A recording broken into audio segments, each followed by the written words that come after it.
Shut the door, take a seat, and let's talk about one of the most acclaimed TV dramas of the 21st century.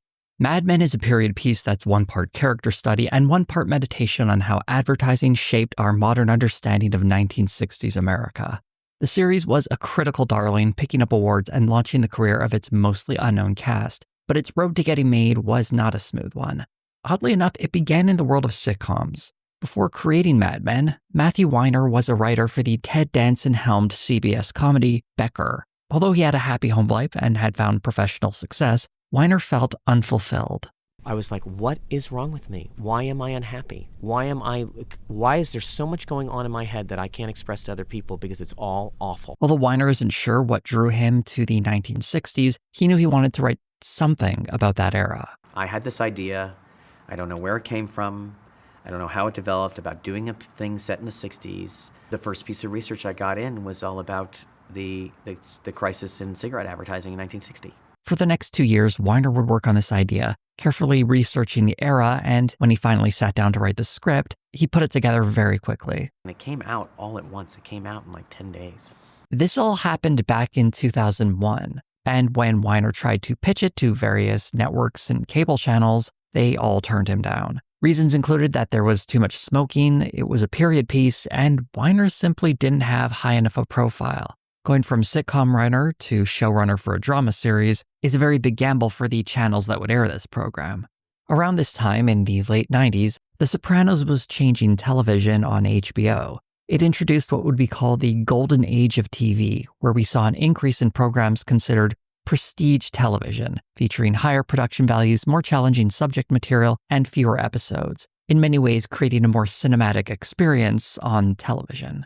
Weiner's agent managed to get the script for Mad Men to David Chase, creator of The Sopranos. After reading the script, Chase was so impressed that he invited Weiner on to write for the 5th season of The Sopranos. Weiner would eventually become an executive producer for the series. While working on The Sopranos, Weiner's profile began to rise, enough so that he started shopping around the Mad Men script again. And once again it was rejected, including by HBO. But luckily for Weiner, there was at least one channel that considered the project, the recently rebranded AMC. At the time, AMC was trying to break into the same space that a channel like HBO occupied, with prestige dramas such as The Sopranos, 6 Feet Under, and The Wire.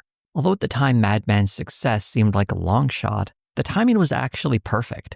AMC was looking for a series led by someone with a strong creative voice, and Weiner wasn't willing to compromise his vision, and that vision fit the material realities of creating a show on AMC. The anomaly of this TV show is that it was very cheap. It doesn't have any stars in it.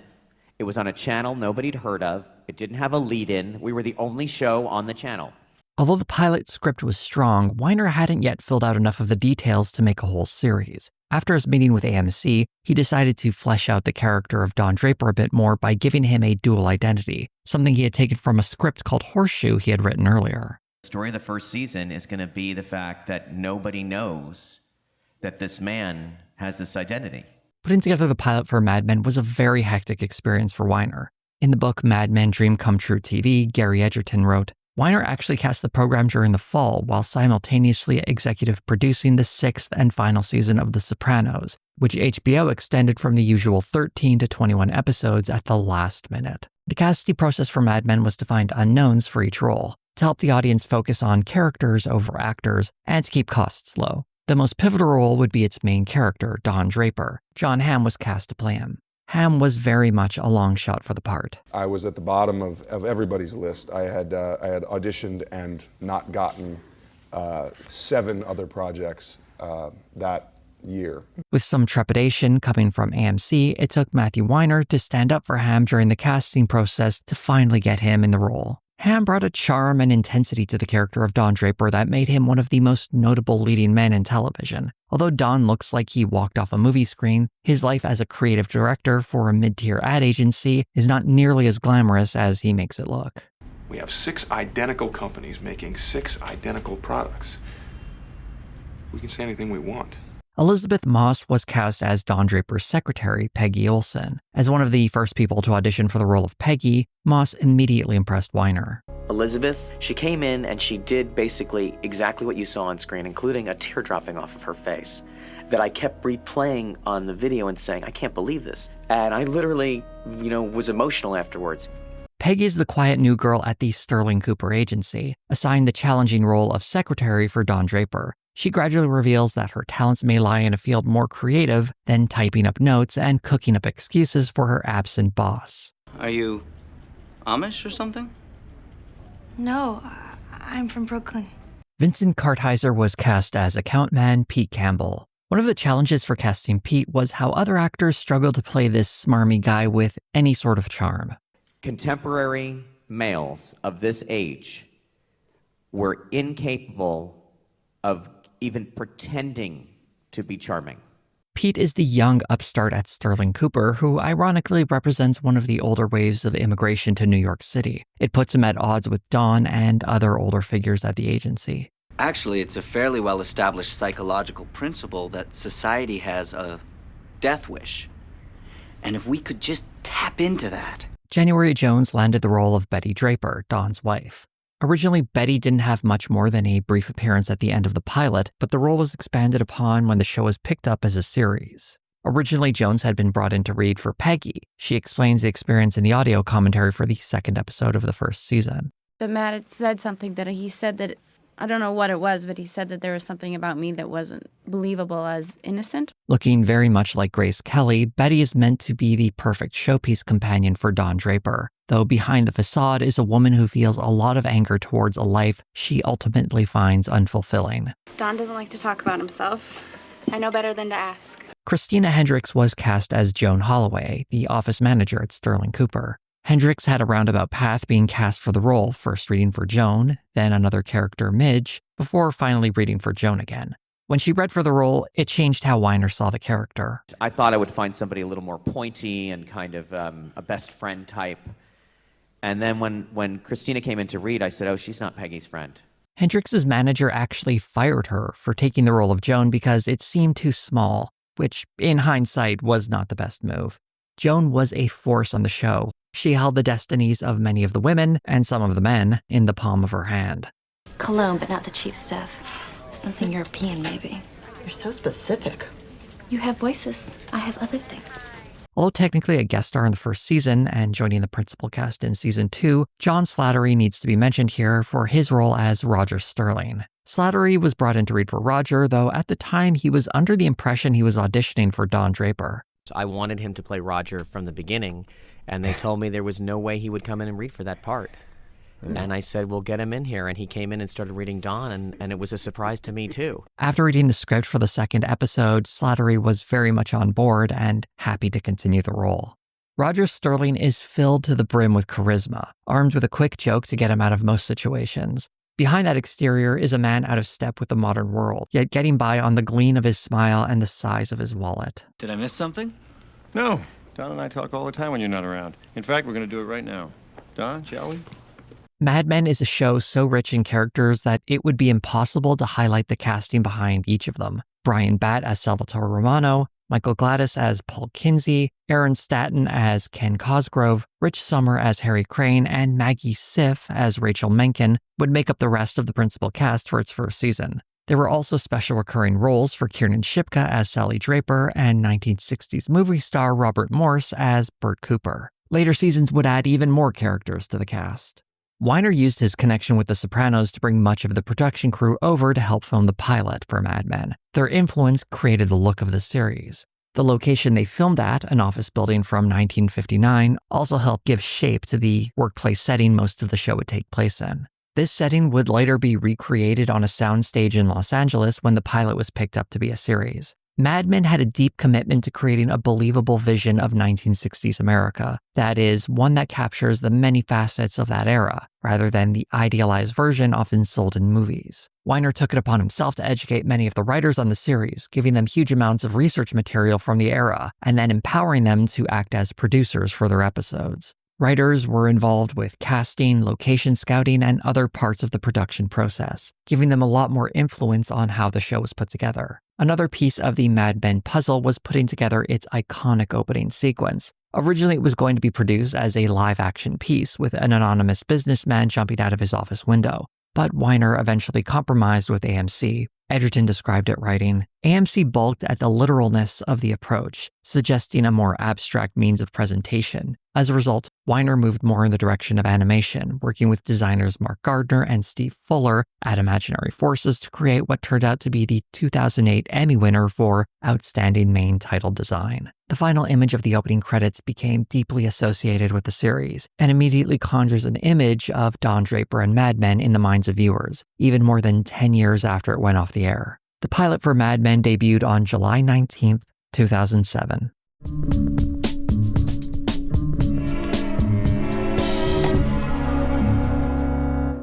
The first thing we see after the opening credits is a definition for the term Mad Men. And then we meet Don Draper, speaking with a busboy about cigarettes. Weiner was particularly interested in cigarette advertising from that era, as it seemed to be where all the innovation was happening. These were the master marketers. The cigarette people really invented many of our modern techniques of advertising. This, of course, wasn't an accident. Cigarettes were increasingly under the public spotlight at the time, as evidence was starting to pile up that they cause lung cancer. So advertisement agencies, like Don's, had to get increasingly creative with how they presented them. The pilot also introduces us to Don's working habits, seemingly always on the clock, cooking up new ads. I'm sorry, sir. Is Sam here bothering you? He can be a little chatty. No, we're actually just having a conversation. Is that okay? Don rebuffing the casual racism makes him endearing to us, and we see him do something similar in a later scene when Pete treats Peggy in a disgusting way. Wouldn't be a sin for us to see your legs. If you pull your waist in a little bit, you might look like a woman. Is that all, Mr. Draper? Oh, and sorry about Mr. Campbell here. He left his manners back at the fraternity house. Later on, when Peggy tries to signal to Don that she would be willing to do more than just answer phones for him, Don rebuffs her. Don's rules may seem to speak to a deeper set of ethics, as if he were an upstanding man, but you'll notice all these good deeds trace back to his job. Standing up for a busboy isn't being done because Don is anti-racist. It's because he wants access to that market research. Being kind to Peggy isn't because he's a feminist. It's about keeping up a professional environment in the office. In an interview with NPR, Matthew Weiner spoke to this.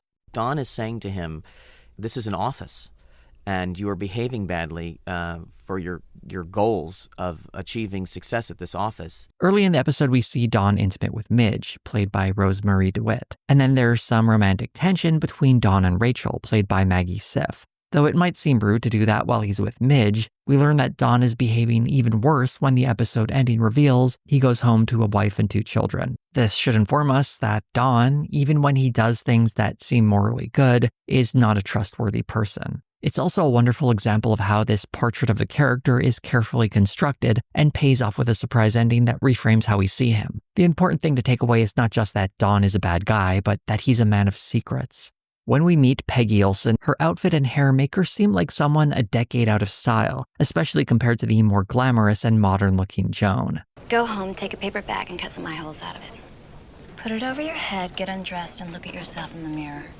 Really evaluate where your strengths and weaknesses are, and be honest. Peggy is feeling very insecure about this job, and following Joan's suggestion, we see Peggy subtly signal to Don that she's ready to be more than just his note-taker.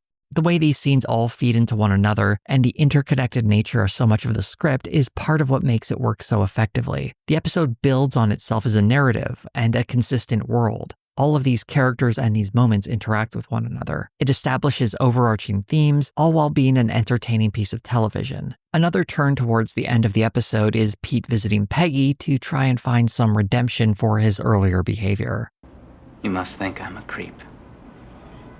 Pete and Peggy are both trying to find themselves in the workplace. Both, in turn, are rejected by Don, who, in contrast, is very much shaped by his job and reflects the sort of picture of success at Sterling Cooper. This picture of success is not really a reflection of who he is, but rather how he's shaped himself for this role, to embody this vision of modern success. His disapproval reflects how this system is rejecting these 2 young people, and how they respond, adapting to fit in this world of the advertising business, will shape their characters in the seasons to come. One of the plot's through lines is cigarettes and the agency's brand, Lucky Strike. We get an interesting moment from Don when he describes the new landscape for cigarette advertising as an opportunity. But everybody else's tobacco is toasted. No, everybody else's tobacco is poisonous. Lucky Strikes is toasted. And Don delivers the first of many iconic speeches. Advertising is based on one thing: happiness. And you know what happiness is? Happiness is the smell of a new car with reassurance that whatever you're doing, it's okay. It's toasted. I get it. In the real world, Lucky Strike had been using the phrase, "it's toasted," since 1917. But used here, it illustrates an important point about advertising. It's not a product's quality that rules the day, but rather how it makes a person feel. And if you're selling happiness, that's going to be pretty popular. The "it's toasted" line is also complete BS, as Don happily says in the next scene. I don't know if you were drunk or not drunk, but that was inspired. For the record, I pulled it out of thin air.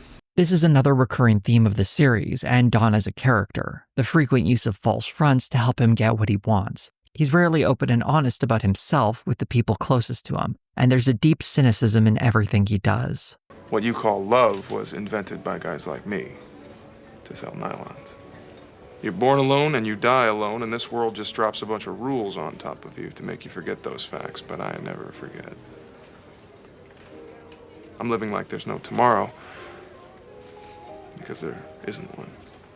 One of the more surprising facts about this pilot is that the script was more or less shot as it was first written several years prior. There were only 3 editions made: a line from Roger referencing the upcoming Nixon-Kennedy election, a moment where Don looks at the Purple Heart he got in the Korean War, and a brief moment where Don lies down in his office and sees a fly caught in the lighting fixture. Now this was added from the original script, this fly, and I wanted to show that that ceiling was real. The fly is part of the ethos of the series. It rejects the more polished look of period pieces where everything looks like the cover of a magazine from that era. Going back to the first scene, it does more than establish the heavy smoking and casual racism of the era. Matthew Weiner explains some of the decor in the audio commentary for that episode.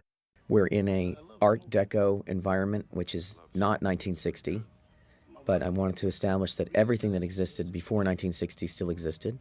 The world in Mad Men is much like our own in that many eras exist at once. While some people and places are on the cutting edge, wearing the latest fashions and filling spaces with modern furnishing, there are plenty of others stuck 5, 10, or 20 years in the past. Originally, the pilot for Mad Men was set in 1959, though the date was changed to 1960 to accommodate the introduction of the birth control pill. The significance of that, much like the opening scene, is to inform us that these characters didn't spring to life in 1960, but rather are a product of the years that came before it. And the series is the story of how these characters are embracing the coming decade, carrying all their baggage of their past with them. Mad Men carried in itself a quiet confidence, the type not often seen in television, and from the very first episode, you could tell it had a lot to say for itself. One of the notes frequently hit in the first season of Mad Men is that Don keeps his past to himself. As foreshadowed by the Purple Heart in the pilot, we know Don fought in the Korean War. However, by the 3rd episode, we learn he didn't always go by the name Don Draper. Call me. We should catch up. Absolutely. Old Dick Whitman. Ah, what are the chances? Later in the season, we learn that Dick Whitman accidentally killed the original Don Draper. He swapped dog tags with him because he believed Draper was going to be sent home. And when Dick went back stateside, he decided to hold on to that new identity, leaving his hometown and family and finding a life elsewhere. How are we doing, Lieutenant Draper? Don's decision here is key to understanding the nature of his transformation. It was fundamentally an act of cowardice, running from the military, running from the truth of the original Don Draper's death, and from his previous life as Dick Whitman.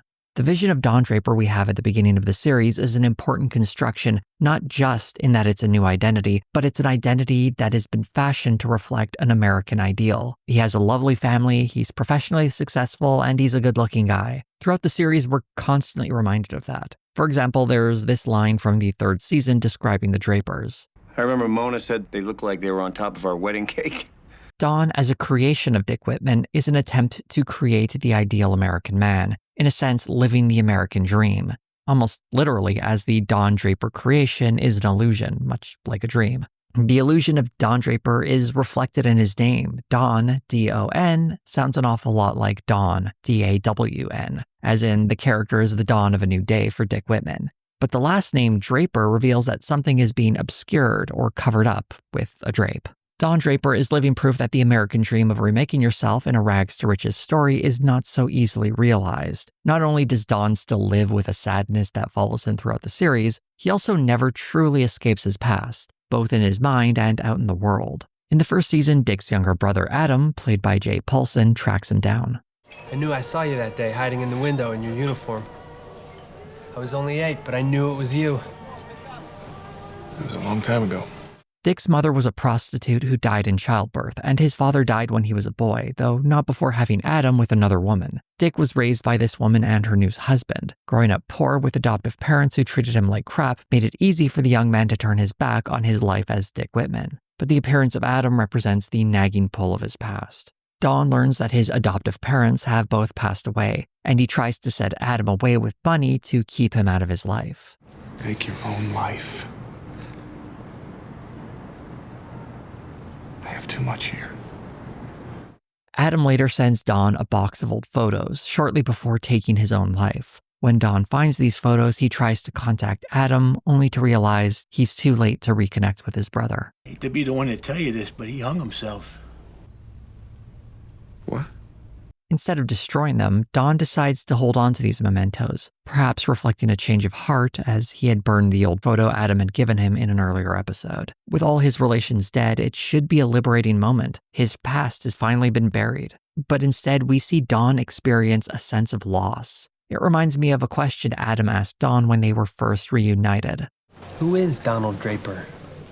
Don's response to Adam's death is to throw himself into his work, creating a campaign for a slide projector. When he pitches the project, Don uses his family photos, reminded of the importance of these mementos by the gift Adam left for him. But those photos aren't the ones he uses in the presentation. Rather, he uses photos from Don's new life with his wife and kids. It takes us to a place where we ache to go again. To a place where we know we are loved. In the episode, we know that these aren't the photos that have been touching Don's life recently. But what he's taking from them in this is not those memories, but the power of what photos are and what they mean to people. This gives us an answer to Adam's question about who Don Draper is, a man built on the fragments of Dick Whitman's life, designed to mine his personal history to create advertisements for the world, building him into the personification of the American dream. Don has many mistresses throughout the series. In the first season, we see him with Midge and Rachel, getting something unique from both of those relationships. Midge, as a young artist, provides him with a connection to the bohemian art scene of Greenwich Village. When Don sees a performance, it later inspires him in his pitch to support Israeli tourism. And one of the secrets to his success may be simply that he spends some time in one of the centers for creativity in the city. Rachel offers something else entirely, as she has an insight into Don's psyche that he finds intriguing. Towards the end of season 1, when Don fears his secret might be exposed by Pete, he asks Rachel to run away with him. You don't want to run away with me, you just want to run away. You're a coward. There's a real sense of vanity in Don's attraction to Rachel. He's shared part of his past with her at this point, and he's saying that they should run away because she knows him better than anyone. But he never considers her feelings. In Rachel, he sees a salvation for himself, but one based around his own ego, never seeing her as a person with her own wants and desires, aside from her desire to be with him. And without a doubt, he would have gotten bored of Rachel, the way he grew bored with Betty, Midge, and the other women he connects to throughout the series. Much like how he used his love for Adam to make a campaign for a projector, Don treats these relationships like resources to be exploited for his benefit, in this case, chasing a feeling. He enjoys the pursuit and thrill of it more than the actual companionship. One of his later mistresses, Suzanne, played by Abigail Spencer, speaks directly to this. So I can't stop thinking about you. Because I'm new and different. Or maybe I'm exactly the same. In an interview, Matthew Weiner described Don's pull to strangers. Don likes winning strangers over. He likes seducing strangers. Right. And that is what advertising is. While this is true of all strangers, it's especially true for beautiful women. It's a test for who Don Draper believes he's performing as. If he can convince them that he is this charming, dashing man he pretends to be, maybe he thinks he's convincing himself. Because one of the things we constantly see in Don is that even though he projects confidence, deep down, he's still not really sure who he is. I remember a friend telling me that they didn't know what women were supposed to see in Don Draper.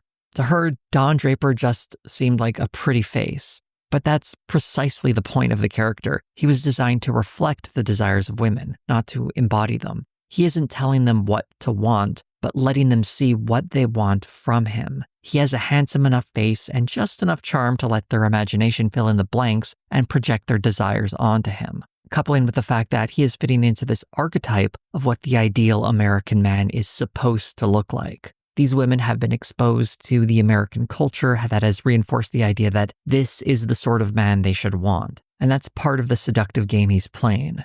At his heart, he's this alluring mystery, but he's subtly playing into the mythology of the ideal man that American society has pressed into their minds. When they see him as the face of the dashing executive, mysterious stranger, or happy family man, it's not a coincidence that those are the same images Don creates for a living. The early seasons of Mad Men delve into the creation of Don Draper, including how he befriended the widow of the original Don Draper, Anna Draper, played by Melinda Page Hamilton. I have been watching my life. It's right there. I keep scratching at it, trying to get into it. I can't. After the passing of Adam, Anna is one of the few people who still know about Don's old life as Dick Whitman, and she is the closest thing he has to family. She was the one he went to when he needed to confide in someone that he was planning on marrying Betty. Towards the end of this episode, Anna reads Don's future in tarot cards as he repairs one of her chairs. This reading, like most tarot readings in TV shows, is oddly prophetic. But looking at Don in this moment, it was hard for me not to think of how Betty, in an earlier episode, destroyed a chair much like this one. Betty's rage is a product of her deep anger at being a housewife, and Don's repairing of Anna Draper's chair reflects a kind of neglect he has for Betty, the other Mrs. Draper. But Don's relationship with Betty is a lot more complicated than a lack of stable furnishing. When around others, Don and Betty are quite adept at putting on a facade, even if there is sometimes a subtext to their words that others don't notice. We got it all, huh? Yep, this is it. In this episode, during Sally's birthday, Don captures home video of the party. These moments are so interesting to watch as Don's camera, not capturing any sound, can only represent the happy images of people smiling. When one of the neighbors, Helen Bishop, played by Darby Stanchfield, is propositioned by someone else's husband, she claps back at the guy. The moment is clearly tense as she's not comfortable with this married guy hitting on her. Don's camera work, though, only captures these two happy neighbors enjoying a party. Instead of capturing the truth, the camera here can only show us an idealized version of things. This becomes even more striking when Don walks in on another two neighbors, a married couple this time, and he captures a very tender moment between them. We see a glimpse of two people truly in love. It frames the camera as something that, at least in Don's hands, presents a glowing vision of reality, much like the image he tries to create with Betty. And it's the same device he uses in his advertising job, creating pictures for magazines or commercials for television. And it's hard not to think of that Kodak presentation again, how these images we consider brief captured moments of our past can actually be lies, either in fact or in meaning. We're not seeing an accurate presentation of history. We are seeing a version of history that smooths away the rough edges and presents people with happy faces because they've been told that when you see a camera, you're supposed to smile. During the second season, Don recruits Betty into charming Jimmy Barrett, a comedian hired for a commercial who is causing some trouble with the client. Betty is happy to take part in Don's life, using one of the few assets she knows she has, her beauty. When I said I wanted to be a part of your life, this is what I meant. The cynicism of all of this can't be overlooked, though. Don's idea of spending time with his wife by having a nice night out is all in service to pleasing the client. Because in this world, men have to focus on their jobs more than their families, and Don has bought into that mindset. Don becomes involved with Bobby Barrett, Jimmy's wife, played by Melinda McGraw, and after Jimmy finds out, he lets Betty in on the secret. All I know is I know her and you know him, and there they are, and they don't care where we are. When Don finally admits the truth to Betty, it's punctuated by another change in their lives. I'm pregnant. A pregnancy, of course, is a terrible reason to preserve a marriage that's very rapidly deteriorating. Although Don does genuinely care about Betty, he can never really connect to her until he invites her into his other world, the one where he went by the name Dick Whitman. But that invitation never comes. Instead, he's forced to do it when Betty discovers the box of old photos Don got from Adam, and Betty confronts Don to drag the truth out of him. Is that you? Dick? Is that your name? People change their names, Betsy. You did. I did. I took your name. This revelation is stunning in how we finally see Don's composure completely broken around Betty, a woman he swore to share his life with, confronting him with the lies he sold to her of that life. Of all the times Don's past is revealed, this is the one that shakes him up the most. The facade he had created isn't being cautiously pulled away to a stranger, as he had done prior. Rather, it's his wife tearing it down so she might see the man behind the false front. This more or less spells the end for their marriage, though they have one last gasp of normalcy when they take their kids out trick-or-treating. The symbolism of them wearing a costume while keeping up the costume of a happy family shouldn't be lost on us. I don't love you. Bets don't.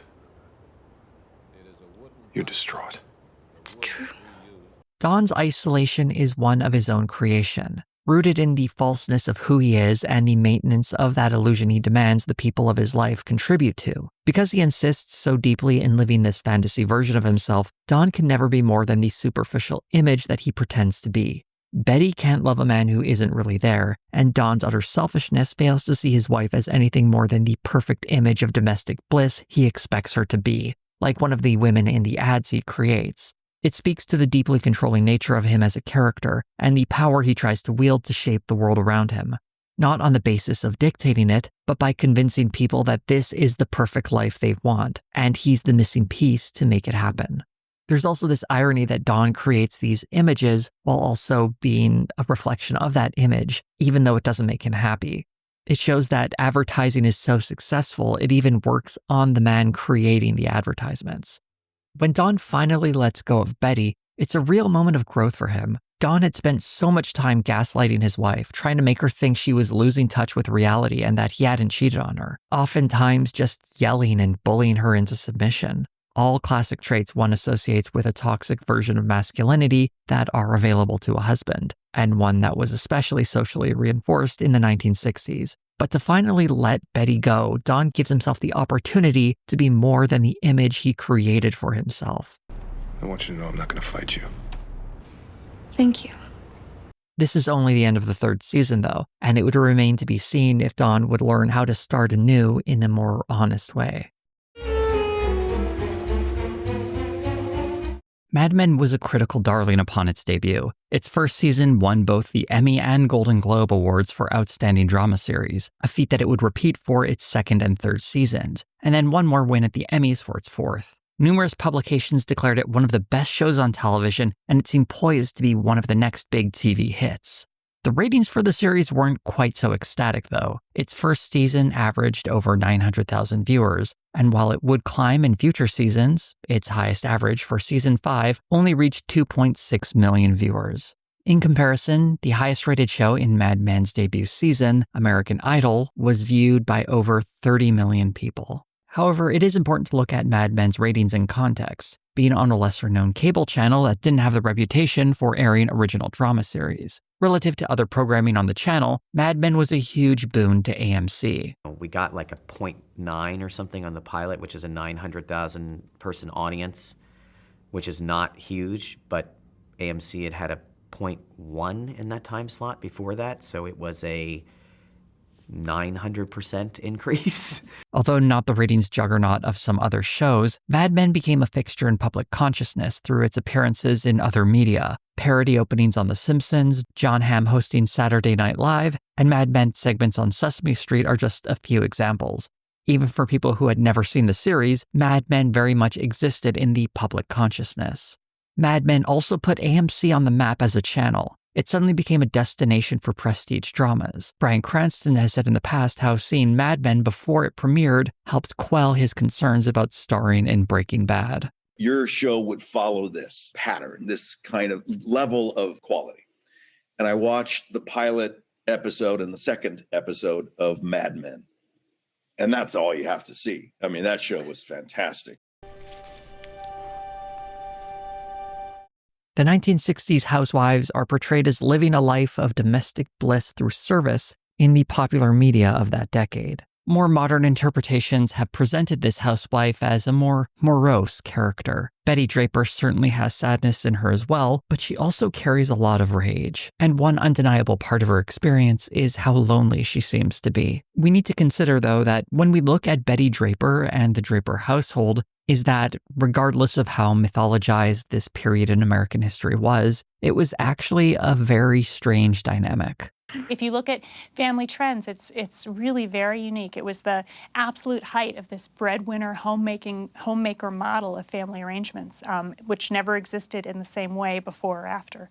The traditional family we take for granted in popular culture did not occur naturally. Rather, that image was constructed by people like Don Draper. So it shouldn't be a surprise that this construction isn't a natural fit for someone just because they look the part. Appearing only at the end of the pilot episode of Mad Men, we aren't fully introduced to Betty until the second episode of the series, titled Ladies' Room.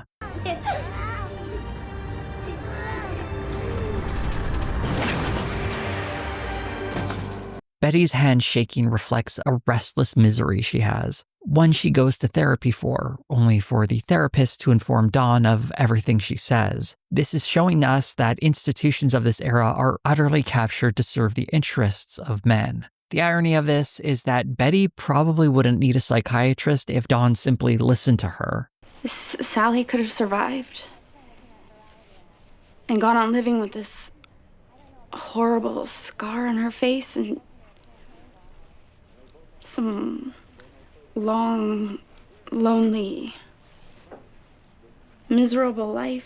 In this scene, Betty is referring to Sally, but she's clearly talking about her own feelings of being alone and how the misery of that idea sits so firmly in her mind. One of the primary sources of value in herself is her appearance, which reflects the value Dawn sees in her as well. This exchange leads to Dawn having a moment of insight, but it's not an insight where he tries to understand Betty and her needs as a person. Rather, it's another part of his personal life he can mine for an ad campaign, one he comes up with while laying next to his mistress.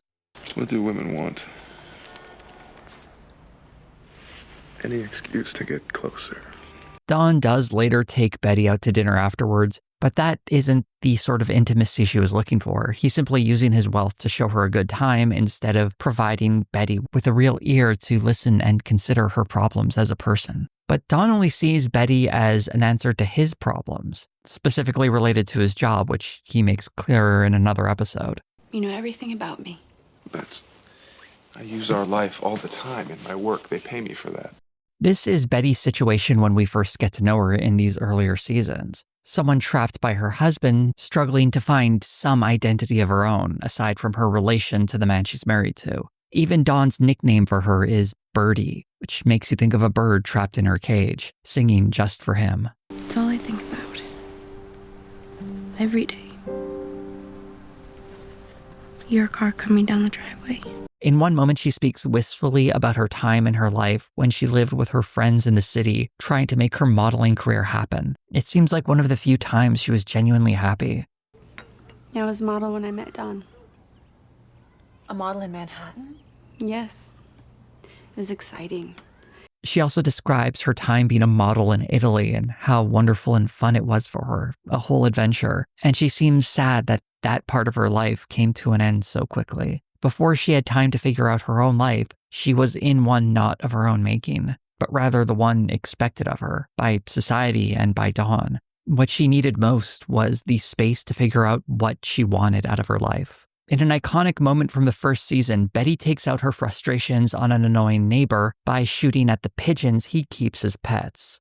The moment is weighty in that the episode is mostly about Betty being caught up in Don's work because of a power struggle to lure him to another agency by offering his wife a modeling job. But from her perspective, Betty had the opportunity to finally leave the home and find a life for herself. Instead, though, when it all falls apart, she's dragged back to the domestic world she's supposed to be happy in. In this moment, she's, in a way, teaching these birds a lesson that there is no joy to be found outside the cage, just a jerk with a cigarette waiting to shoot you.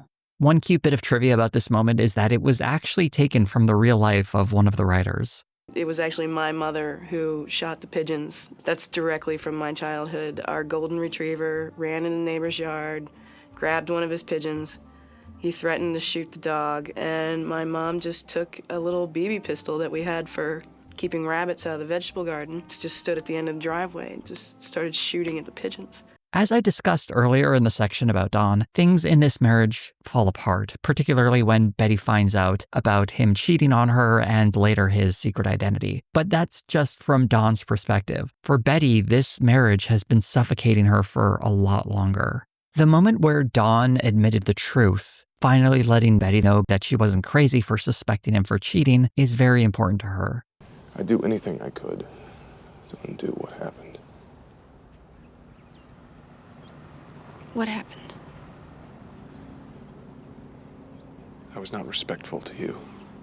Not only does this free Betty from the world of paranoid suspicion, she does something drastic. She hooks up with a random guy. In an interview, Matthew Weiner spoke to why this scene was difficult for the show to depict. But the main character woman, when she sleeps with someone else, it's over, because it's one of the cardinal sins in television is having a married woman have an affair. It's death. The audience turns on her. They don't care about the guy. This speaks to one of the more fascinating parts about Betty as a character, not just in how she's depicted on the show, but in how the audience perceives her. Betty is not a popular character, and much is made of her bad behavior on the show. Behavior that isn't exceptionally terrible, though it's often judged more harshly than the actions of some of the men. Don has had a mistress before we even knew Betty existed, yet Betty having a one-night stand is seen as a greater betrayal. Not just a betrayal of Don, but a betrayal of what the audience expects from Betty as a character. Whether it's some nefariousness of Betty that's assumed, or it's some kind of paternal infantilization of her, crossing this line is considered a much bolder step compared to the male characters who regularly cheat on their significant others. Undoubtedly, one of Betty's biggest moves to take charge of her life is when she meets Henry Francis. What is that like? It's uncomfortable mostly. Betty's flirtation with Henry begins before she and Don finally split. And in fact, he's the reason Betty feels safe to divorce Don. As a woman with no way of supporting herself, she doesn't have the option of living on her own, especially when she has 3 children. We should get a room somewhere. No. It's tawdry. An interesting parallel for Betty is her confusion mirrors the events of the real world. When she got together with the stranger, it was during the Cuban Missile Crisis. And following the assassination of John F. Kennedy and then Lee Harvey Oswald, her state of confusion sees her go into Henry's arms. What is going on? It will be okay. We've lost a lot of presidents and we're still standing. I wish I could believe you. Can't believe anything right now. These major news events breaking through to Betty and her only being able to respond with confusion reflects the isolation she's kept in. This can easily be mistaken for her not being terribly bright, but her ignorance is less a product of her personal limitations and more a symptom of her imprisonment. When she realizes she can break free from Don and start over again, her options are limited by the material need to have a provider and a lack of imagination for her in a world beyond the domestic life she had. Much like Dawn, Betty can't restart her life all over again because she still has these links to her past. Though unlike Dawn, she doesn't seem to be terribly interested in erasing everything she was to become something completely different. Betty sees in Henry an escape, but ultimately he is more of the same. He's a better version of Dawn, a nicer man offering her some intimacy, but she's still trapped in the same housewife role she had before. I have an ex-wife. She bothers me. I don't like seeing her. I don't hate her. You're a saint. I'm an adult. Dawn's words almost echo in Henry's mouth when he compares Betty to a child. Betty has spent most of her life being taken care of by men. Her father, then Dawn, and now Henry. Betty's marriage to Henry reduces the amount of time she has in the series in its later seasons. We certainly get a sense that things aren't all right as she gains a considerable amount of weight. The behind-the-scenes reason for this sudden weight gain was actually to help cover for January Jones's real-life pregnancy. She had food issues. She talked about it in therapy. And it just seemed to me that her response to her husband marrying a 25-year-old woman might be to kind of indulge in what was probably her greatest vice. Over time, Betty and Don slowly mend fences. They even seem like they could be friends again. All they did was go like this with the right. Father Abraham had 7 sons. 7 sons had Father Abraham. Although the two later have sex, it doesn't quite have the same passion of a reignited love affair, and they certainly aren't going to be remarrying. It's as if Betty and Don now have this understanding about their attraction, that all they ever really had between them was sex, and the product of that, their children, still binds them together. It's a moment of clarity for Betty that puts her on the path to at least one mended relationship. It turns out she's much better with having Dawn at a distance. Going into the final season of the series, Betty still seems trapped, but it's starting to feel more like her own doing at this point. When she chaperones Bobby on a field trip, she ends up snapping at him when he accidentally trades away her lunch. Do you want them? No, you eat them. But I don't want them. Eat your candy. As sad as I feel for Bobby, I can't help feeling sad for Betty too. Then why don't they love me? What are you talking about? Look at him. It's just a matter of time. Even after several years of trying to make it work, Betty still isn't any happier with Henry, especially after she expresses an opinion about the Vietnam War contrary to his. Henry is involved with state politics, so it looks bad that his wife is contradicting him publicly. From now on, keep your conversation to how much you hate getting toast crumbs in the butter, and leave the thinking to me. Betty feeling cut off from a part of her husband's life is the same problem she had in the first season, and it'd be so easy to blame her for her own downfall. In the second to final episode, it's almost as if Betty is being given some kind of divine punishment when she's diagnosed with terminal lung cancer, and she's only given a few months left to live. She could have 9 months to a year, but these treatments are usually palliative.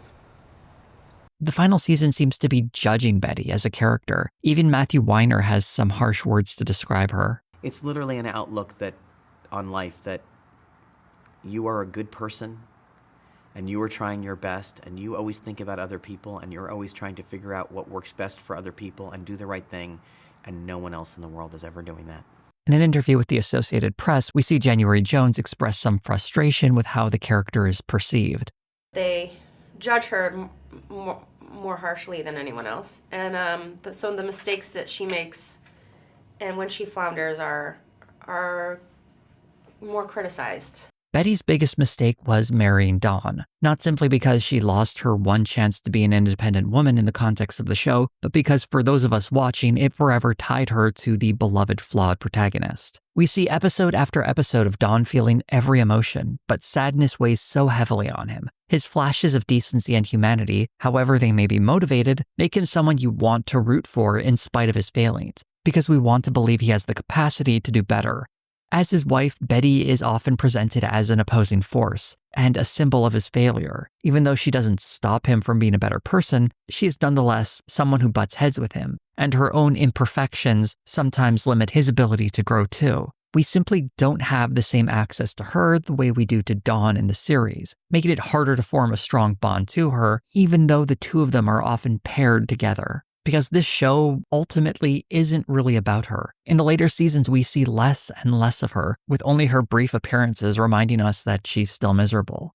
So her failings, far less severe than Dawn, loom so much larger because we see less of her trying to do better. She's just this sour presence on the show, and we're not invited to care about her the way we're invited to care about Dawn. So I think there's this tendency to judge Betty rather than sympathize with her. For instance, if we criticize her marriage with Henry, it's so easy to say she's making the same mistakes, but more realistically, how many options did she really have? It was either stay with Dawn and be miserable, or take a chance with Henry, the one viable exit strategy, and try her best to do better. There's also the simple fact that even today, women are held to a different standard, and characters are often judged in accordance with that. As much as we might like to look at the past and chalk all of this up to Betty Draper having to live under the restrictive norms of that era, and that certainly is the case, I think she's similarly put into a box in the present, not being given sympathy as a character the way certain men on the show are. In this way, Mad Men is speaking to a very real problem of sexism in the present, instead of presenting it as if it's some artifact from the past. Pete Campbell is a man of immense privilege, frustrated that he doesn't have even more. Our introduction to him in the first episode shows him ingratiating his way to the top of the corporate ladder. Although you might assume Pete's encounter with Peggy would lead to some torrid affair, it wasn't about them building any kind of romantic relationship, but rather creating this heavy air that sits in the office whenever the two of them are near one another, weighing on Peggy far more than it seems to weigh on Pete. You know, I'm married now. I know. So, Pete seems far more interested in being friendly with Dawn. It's good to be back, Draper. I missed you. Then it must not have been much of a honeymoon. I'm sorry, welcome back. These interactions are juxtaposed to show us that Pete isn't looking for a personal connection, but rather a professional one, and befriending the superstar creative director is a great move for his career. When Pete oversteps his role as account manager, Dawn tries to fire him, only to learn that Pete is too valuable, not for his skills as an account man, but for his name. We lose him. We lose our entree to Buckley, Deke, the Maidstone Club, the Century Club, Dartmouth, Gracie Mansion sometimes.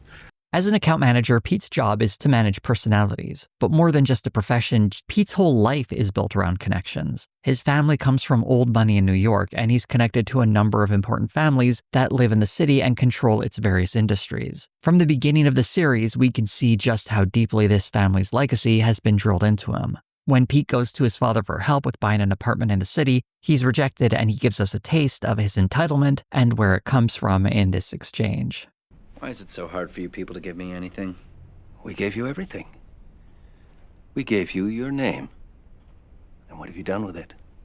Pete's attitude towards his wife, Trudy, played by Alison Brie, is another example of a transactional relationship in his life. Although he does it through gritted teeth, he often accepts help from his father-in-law in his professional and personal life, eventually signing him as a client for Sterling Cooper. There's also a great example of Pete leaning on his wife, Trudy, to achieve some kind of personal success when he pressures her into helping one of his stories get published. And even though she had to endure the advances of this creepy guy she knows, Pete still isn't satisfied because the story wasn't in a high enough profile magazine. You don't want me to have what I want. You're going to be published. Boy's life. Probably next to some ad for exploding cigars. Pete frequently butts heads with Dawn in the early seasons. He even exposes Dawn's secret to Bert Cooper, the company president. Even if this were true, who cares? This country was built and run by men with worse stories than whatever you've imagined here. I'm not imagining anything. There's more profit in forgetting this. Pete's faith in his own name is similar to Dawn in that it's also built on a fantasy. Bert has a long enough memory and experience in the business world to remember how hollow these stories of great men who made America actually are. The difference between Dawn and Pete in this moment is that Dawn knows his name is built on a lie, and Pete thinks he's the genuine article. Ironically, Dawn has more in common with these ancestors that Pete reveres than he realizes. Making this irony even deeper is that when Pete's father dies next season in a plane crash, Pete finds out that his family is broke, with his mother's fortune squandered by his father. It's all oysters, travel, and club memberships. Does she know? You want to tell her? Go ahead. He takes the tragedy of his father's death and uses it to help land an account. My father was on that plane. My goodness.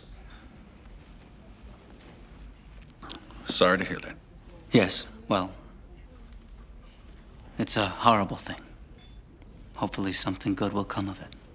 While it's certainly true that Pete was pressured into this by one of his colleagues, Doug Phillips, played by Mark Moses, Pete is certainly aware of how exploitative this is, and it's not a whole lot different from how Don will use his personal life to inspire his ad campaigns. In that way, the two are very similar, as Don has provided a model of selling yourself to make it in the world of business. Pete is part of a group of 4 younger guys at Sterling Cooper when the series begins. Although we follow Pete primarily as the focus of these group of guys, they all have their own stories that spin off in different directions and contrast with Pete's story in interesting ways.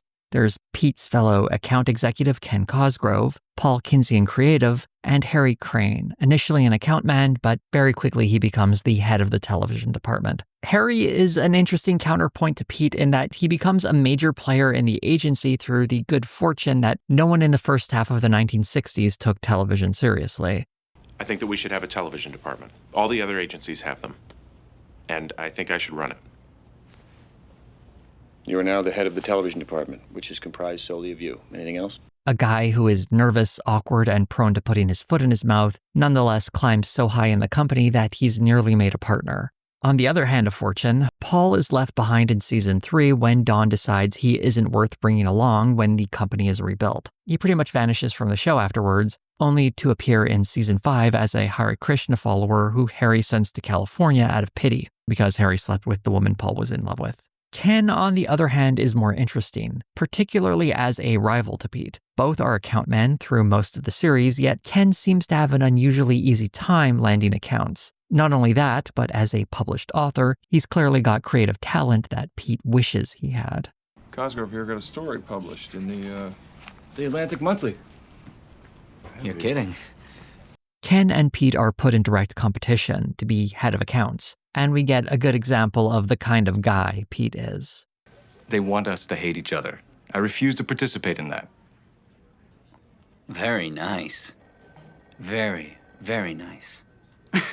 Look at you. Never break a sweat. You're right. I should just lay down and we should run together holding hands.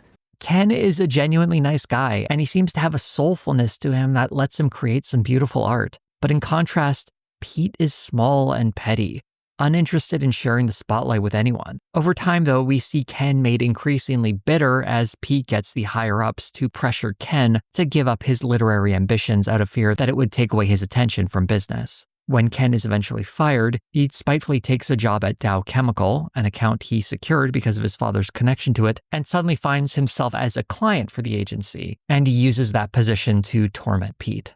I don't know about bathroom cleaner. Germ killer? It makes people think of shit. You didn't express that. I expressed ambivalence, and you went the wrong way.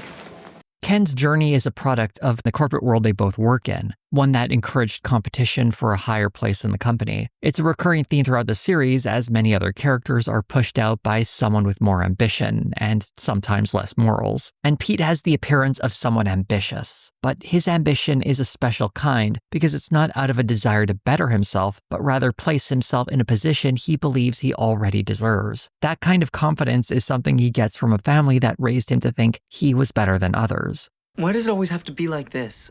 Why can't I get anything good all at once? As the series progresses, good things do happen to Pete, such as the arrival of his first child, but nothing ever satisfies him. He continues to cheat on Trudy until their marriage falls apart, and what seems to highlight Pete's decline is that his hairline continuously thins as the seasons go on. Vincent Kartheiser wasn't actually going bald here. Rather, he was shaving parts of his head to create the illusion that he was losing his hair. And how far are you going to take it? Are we going to see you totally bald by the end of the show or what?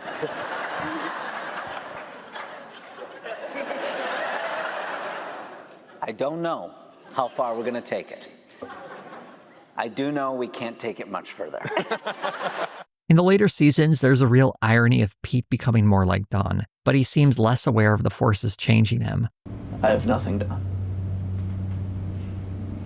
Pete is becoming a company man, not a man loyal to a company, but rather a man shaped by his company and the demands of the business world. It forces him to focus on what he imagines success must look like, and non-coincidentally, it's shaped like the image of Don Draper, the picture of a successful businessman.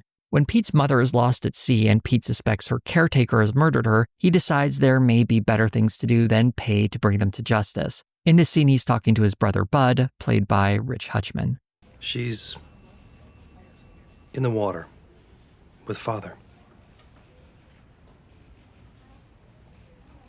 She loved the sea.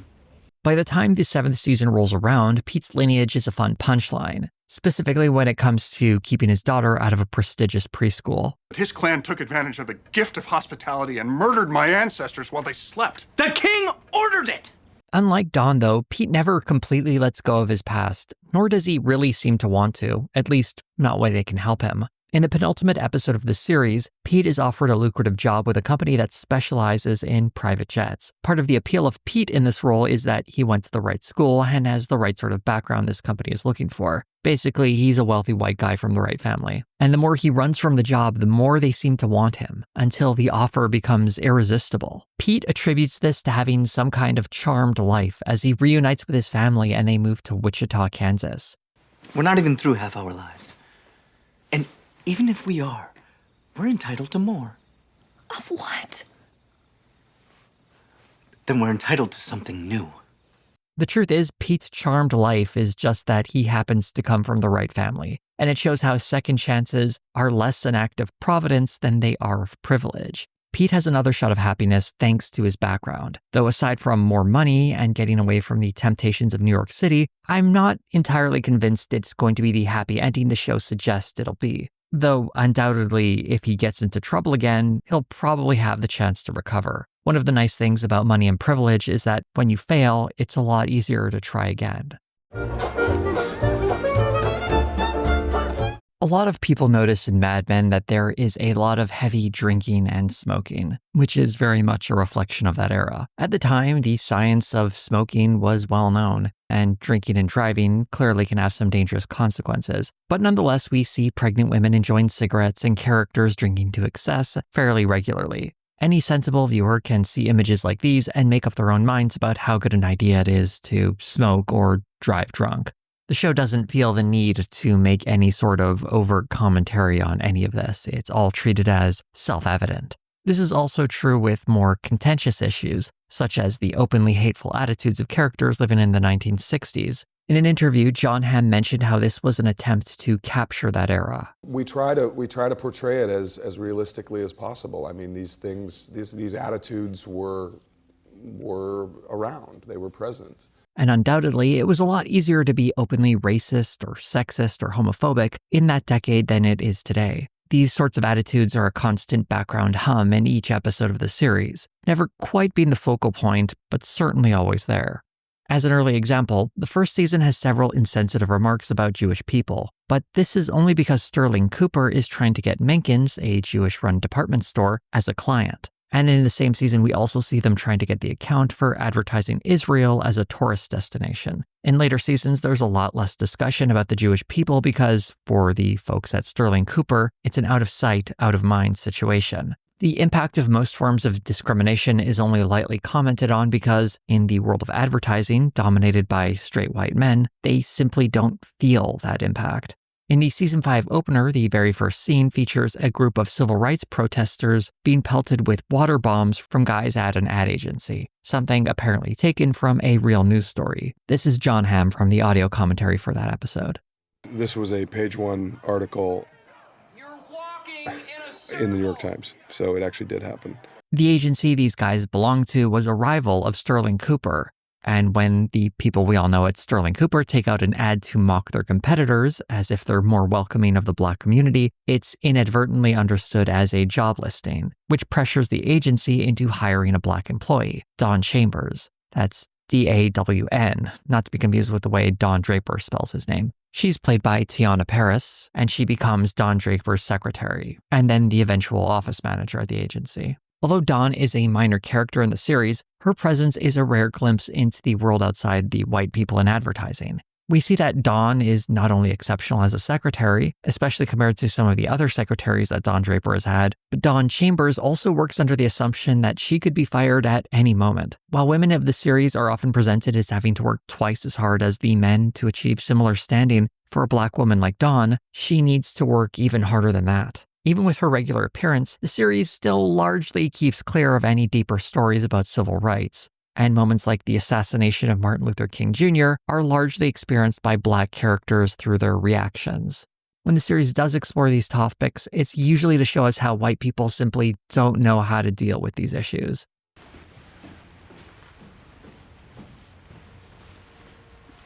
We're all so sorry.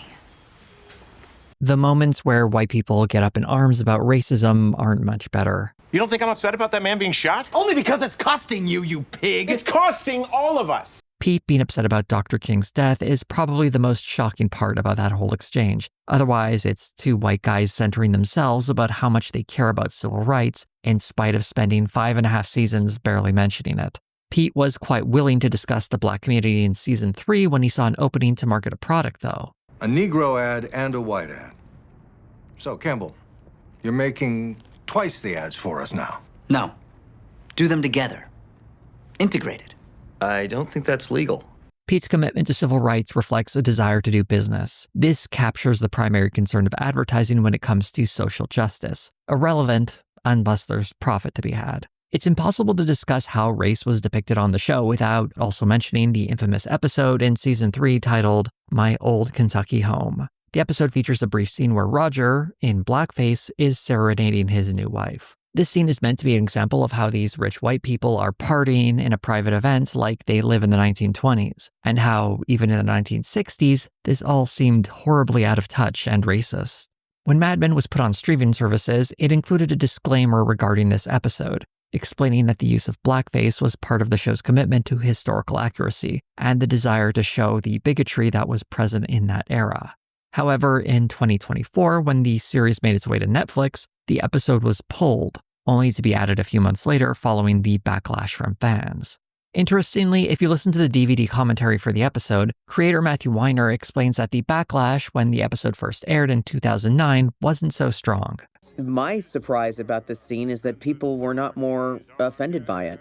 I did it not to do it alone. I did it to distinguish, talk about people fiddling while Rome's burning, talking about an old guard, talking about something that these people went to these clubs so they could behave the way they wanted to. They still behave this way. Undoubtedly, Mad Men is a series that is devoted to trying to be historically accurate. There was one anecdote shared about the production of the series where an Etch-a-Sketch was removed from a scene because it came out a few months after the date that scene took place on.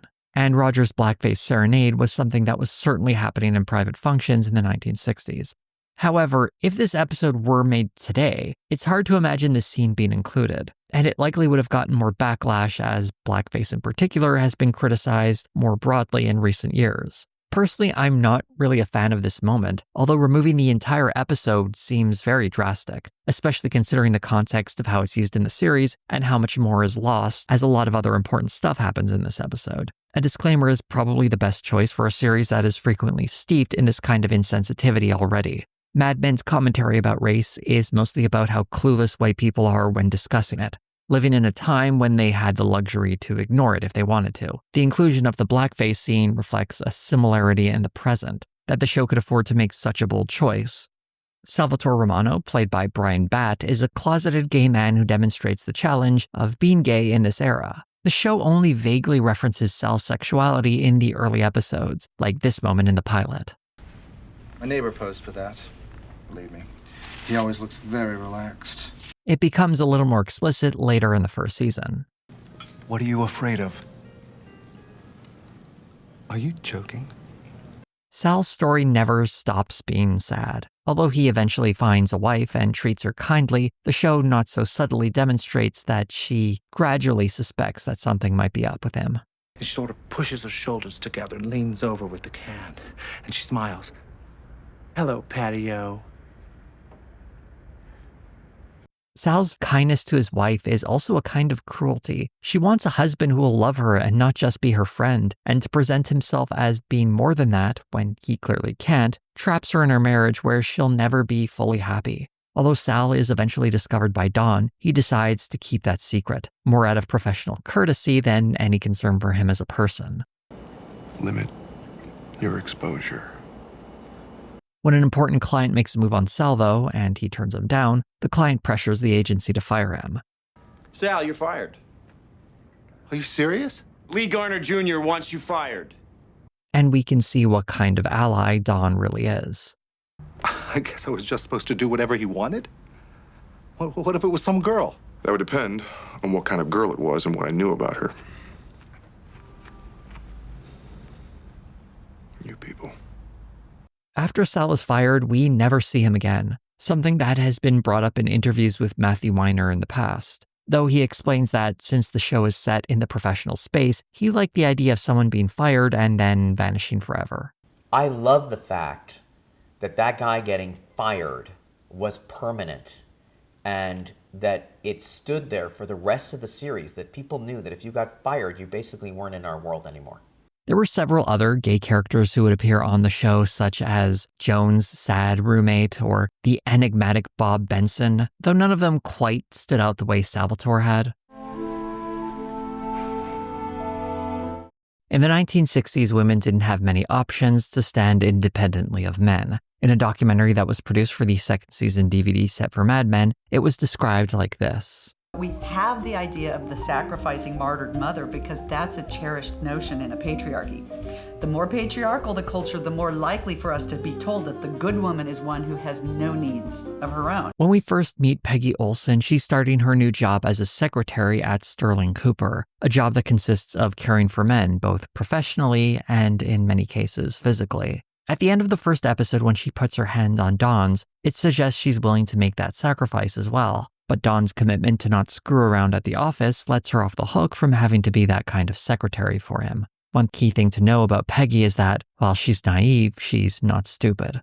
The big misunderstanding about Peggy is that her naivete gets mistaken for stupidity, and it's not it at all. She's very green and she's very naive, but she's not stupid. And Peggy can see the other women around her sacrificing so much for the men at the office that goes completely ignored. One of the first things she learns about the office is that women often go to the ladies' room to cry. The men of Sterling Cooper relentlessly sexually harass the women who work there. They seem to see them as a source of physical entertainment, and when women catch feelings, the men discard them. Peggy finds an opportunity to escape this fate when it's discovered that she has creative talent by senior copywriter Freddie, played by Joel Murray. here's your basket of kisses. Basket of kisses. That's cute. Who told you that? What do you mean? Where'd you hear that? I just thought of it. This isn't to suggest that Freddie is some kind of feminist. Earlier in the same episode, he said this when describing advertising for women. I'm stumped. I'll be honest, I don't speak moron. Do either of you speak moron? As we've seen a few times already, prejudice is put aside when there's a chance to make money, and Freddie believes Peggy's talent can provide value to the company. As Peggy's career begins to take off, Pete becomes increasingly distant. He wasn't that interested in her before, and he seems to dislike the fact that she's rising up the ranks on her own. They do hook up a second time, though Pete's affections for Peggy hardly ever seem genuine, while Peggy, on the other hand, seems to clearly be carrying something from their brief encounter. Quite literally, as unbeknownst to the rest of the office, she's pregnant, and Pete is the one responsible. Peggy gives up the child, and when she and Pete sit down to talk at the end of season 2, the truth comes out when Pete decides he really does want to be with Peggy. I could have had you. I could have shamed you into being with me. But I didn't want to. I wanted other things. Pete reaching out to Peggy here doesn't feel entirely genuine, coming from a place of panic and confusion, and if anything, Peggy seems to see right through it. When she rejects Pete, though, it isn't just a rejection of the man, or even a rejection of motherhood. Rather, this is Peggy rejecting what society is telling her she needs to be to live as a successful woman. She is instead choosing to embrace a different kind of American success story. Rather than be someone's kept woman, she's taking the dream she saw embodied by Dawn and daring to say that a woman can be all these things too. The irony, of course, is that Dawn is deeply unhappy, but Peggy is determined to find some good in who he is and what he represents, as she sees it as a possible future for herself. We can see Peggy struggling with what success means relative to her gender. For example, some of the advice Dawn gives Peggy is to act more like a man. The conversation of a raise is not inappropriate at this moment, but do not be timid. You presented like a man, now act like one. And we see Peggy start to take charge in situations where she has more authority. For example, in a recording session for a commercial, she makes one of the actors cry and then cuts her loose. This is not working out. We're going to have to let you go. You could have gone in there and said that. In the same episode, the finale to season 1, we see how far Peggy has come as she's gone from offering her hand to Don to please him sexually to offering that hand professionally as she's welcome aboard as a new copywriter. Peggy's success is tied to two different things. The first is a rejection of the role women are expected to play in the 1960s. That takes the shape of her rejecting motherhood and being Pete's side piece. The second part of her success is her commitment to Don and his philosophy of remaking yourself. Although she doesn't assume a new name, she takes a different approach towards the rules that had been laid out for women. She realizes in the first season that those rules will never let her achieve what she's capable of and what she thinks will make her happy. People who are not good get to walk around doing whatever they want. It's not fair. As Peggy's mentor, Don can both inspire her and tear her to shreds. You are the product. You feeling something. That's what sells. It should also be noted that Peggy has many mentors, though. We get brief moments of wisdom from Bobby Barrett and Joan. You're never going to get that corner office until you start treating Don as an equal. And no one will tell you this, but you can't be a man. Don't even try. Be a woman. You're in their country. Learn to speak the language. You don't talk that way. I don't need to. You want to be taken seriously? Stop dressing like a little girl. Peggy's admiration of Don has always been tied up with her disappointment in him. In the first season, she assumes his rejection of her is because he cares about his marriage, but then she later finds out he has a mistress outside the office. Probably because he's so good looking he can go outside the office for whatever he wants. Most of these fellas can't. They seem different to me. And she finds herself having to deal with Don's sudden mysterious absences. So where's Don? I'm sure you remember Peggy Olson. She'll be walking you through this. In fact, it's Dawn's failings and the failings of many of the men around her that creates opportunities for Peggy to distinguish herself. A telegram is forever. You can't frame a phone call.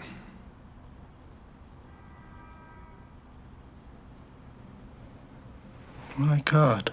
As Peggy advances her career and she sees those limitations of the men around her, it's Dawn's that seem to disappoint her the most. One of the most fascinating parts of this series is watching their relationship change. In the first season, she's in awe of Don, but by the third, she's confronting him and demanding more for herself. They passed a law where women who do the same work as men will get paid the same thing.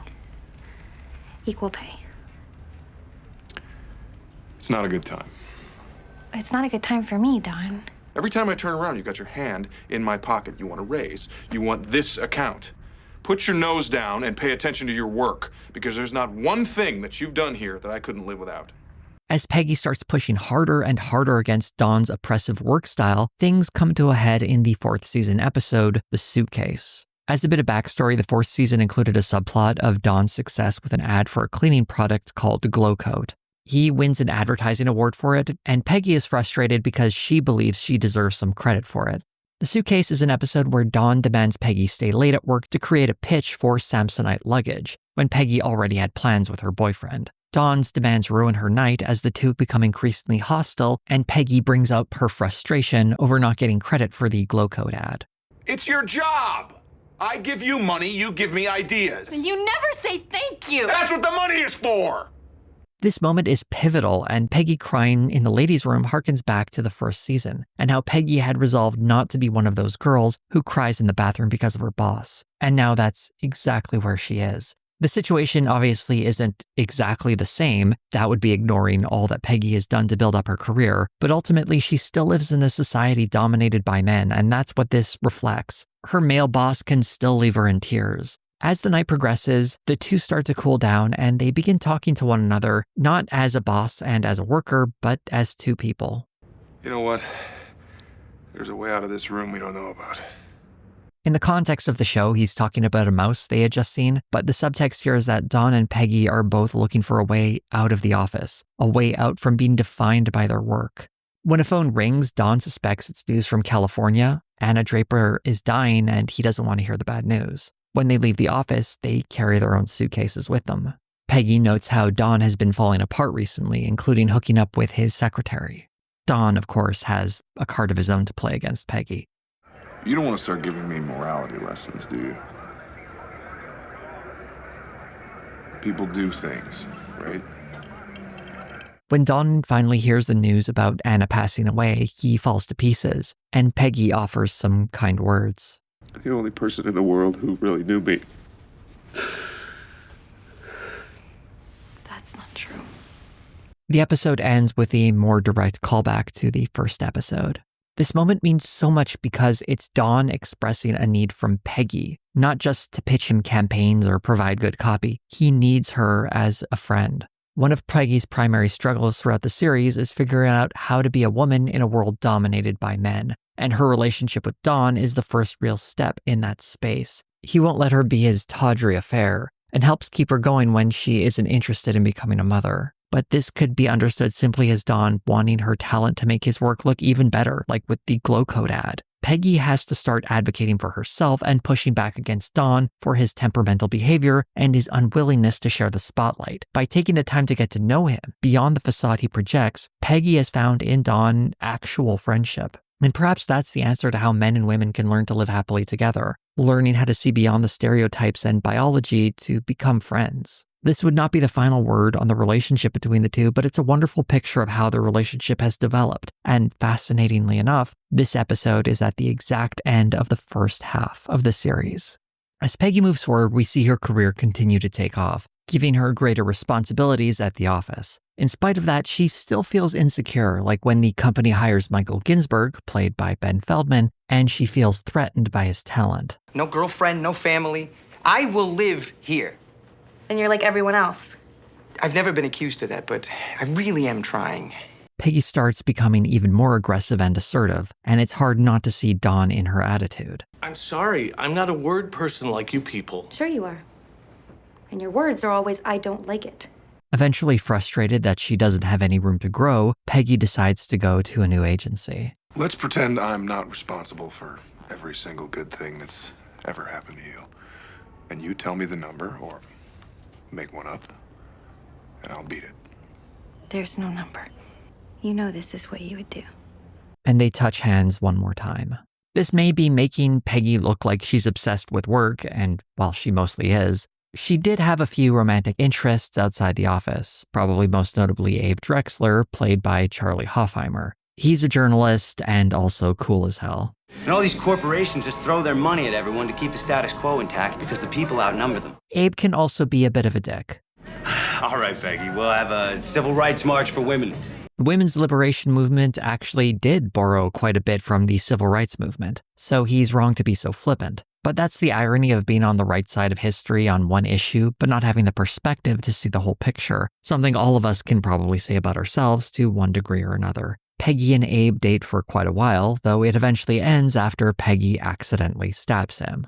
Your activities are offensive to my every waking moment. I'm sorry. But you'll always be the enemy. Another of Peggy's romantic interests was Ted Shaw, played by Kevin Rahm. He was her boss at CGC, where she started working after leaving Dawn. Oddly enough, she still ends up back in Dawn's orbit when the two firms merge later on. They wanted our ideas and a big agency, so we gave them both. Just for Chevy? No, we merged. Ted and Dawn being rivals, and Peggy falling for Ted, carries with it some weird undertones, though what she sees in Ted is someone not nearly as harsh as Dawn, but still serving the same role as the creative director she reports to. Peggy doesn't have the space to really consider her options when Ted leaves New York to be away from Peggy and hold on to his family. Someday you'll be glad I made this decision. Well, aren't you lucky to have decisions? In the final season of Mad Men, there's an interesting, albeit temporary, inversion where Don, who was severely demoted, is now answering to Peggy. Though it's in part because he's on thin ice, Don is a lot less willful than what we had seen him in earlier seasons, and he in turn is very supportive of Peggy. It's nice to think that it might also be because he actually respects her as a leader. Or at least, that's what I think Peggy wants to believe. Dad surprising the family, absolves the mom. It's right on strategy. It's exactly what they wanted. Pete, on the other hand, keeps muddying the waters by trying to elevate Don to his former position of dominance, in a way that is undeniably based on his gender. Our success would be further assured if Don delivered the presentation. Oh, If you think George Payton will prefer it, I'm not going to ignore that. You know that she's every bit as good as any woman in this business. For as frustrated as Don is with his career at this moment, he doesn't muscle out Peggy, something we had seen him do many times to people in the past. I worry about a lot of things, but I don't worry about you. And Don's support helps Peggy dream up a fantastic campaign. What if there was a place where you could go, where there was no TV, and you could break bread, and whoever you were sitting with was family? When Peggy and Don dance to My Way, it underscores what matters most. It's not about right or wrong, best or better, but that Peggy is doing things her own way, and Don is happy to do that dance with her. Every table here is the family table. I hate even the word family. It's vague. Mom is more specific. Tell her, Don. She's doing it the way she wants to do it. You want it right or not? This is one of the few man-woman relationships on this show that never really gets sexual. They do like making beautiful music together, but it's not in the bedroom, but rather the boardroom, where their magic comes to life and they perform together in front of a client. Peggy, for all her anxiety and stubbornness, is taking control of her life with a firm grip. That's the importance of a moment where she and Don are dancing together. She had some of that strength in earlier seasons, but it's really here where we can see her at her most confident. And in later episodes, she looks like she's evolved into a total rock star. New York City in this series is not quite the land of dreams it's often mythologized as. Those people in Manhattan, they are better than us. Because they want things they haven't seen. Matthew Weiner described how the city was presented in an audio commentary for one of the episodes. Even from the first season, New York was already in the process of decaying from a great moment. More than the backdrop for the actions of the characters, the city feels like a part of the cast, and as much as characters change one another, characters change when they're in or outside of the city. Don in the suburbs with his family never seemed to be in his element, struggling to find joy in the humdrum monotony of the identical acreage of Ossining. This is clearest when his marriage falls apart in season 3, and the last we see of Don in that season is him moving into the city. Pete seemed even more miserable, constantly trying to find a way to stay in the city, away from Trudy. Him getting an apartment in New York is understood implicitly by his wife that he'll be seeing other women while he's away from his family, something that does lasting damage to their relationship. Peggy's journey deeper into New York City is what helped shape her professional identity and wizened her to the ways of the world. While the city presents opportunities for Peggy to advance and, well, have a career, much like Pete and Don, it similarly takes a toll on her personal life as she increasingly feels lonely within the city, many of her relationships not amounting to more than things to do rather than things that fulfill her life. Although these characters are certainly shaped by the city, the effect I think becomes more pronounced when you examine a character who not only comes from outside of New York City, but outside the state and the whole country. Lane Pryce, played by Jared Harris, appeared in the 3rd season of the series as Sterling Cooper was merging with the British firm Putnam, Powell & Lowe. Lane would be overseeing that transition on behalf of PPL, sending him to New York City. Jared Harris didn't realize how big a part of the series he would be at the time. But he definitely wants him for one episode. He might write him in for more, he might not. He depends on what he sees happens with the roles. Lane is an exception to the other British characters we meet who visit New York City on the series. His company is really only interested in Sterling Cooper to increase its value and to sell it off to a new buyer. So their time in the city is tolerated by them. And Lane's wife, Rebecca, played by Beth Davids, doesn't care for the city at all. This is not my home. You like it here. The smells and the noise and the criminals at every level. Lane is charmed by New York. PPL plans to sell Sterling Cooper to another company and are including Lane as part of the bargain. Frustrated at being treated like a disposable piece of equipment, Lane stands up to his original firm by firing key Sterling Cooper personnel. This personnel can then turn around and form a new company, now named Sterling Cooper Draper Pryce. This is a major moment for pretty much every character associated with the old Sterling Cooper, and for Lane, it's him fully embracing his new life in New York City as part of an American business. You're fired for costing this company millions of pounds. You're fired for insubordination. You're fired for lack of character! Very good. Happy Christmas.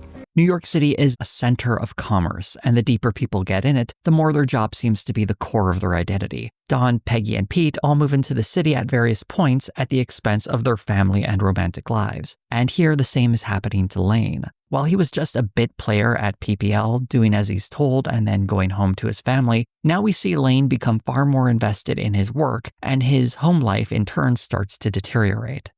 Then we had a rather solemn phone call in which she told me she was not returning.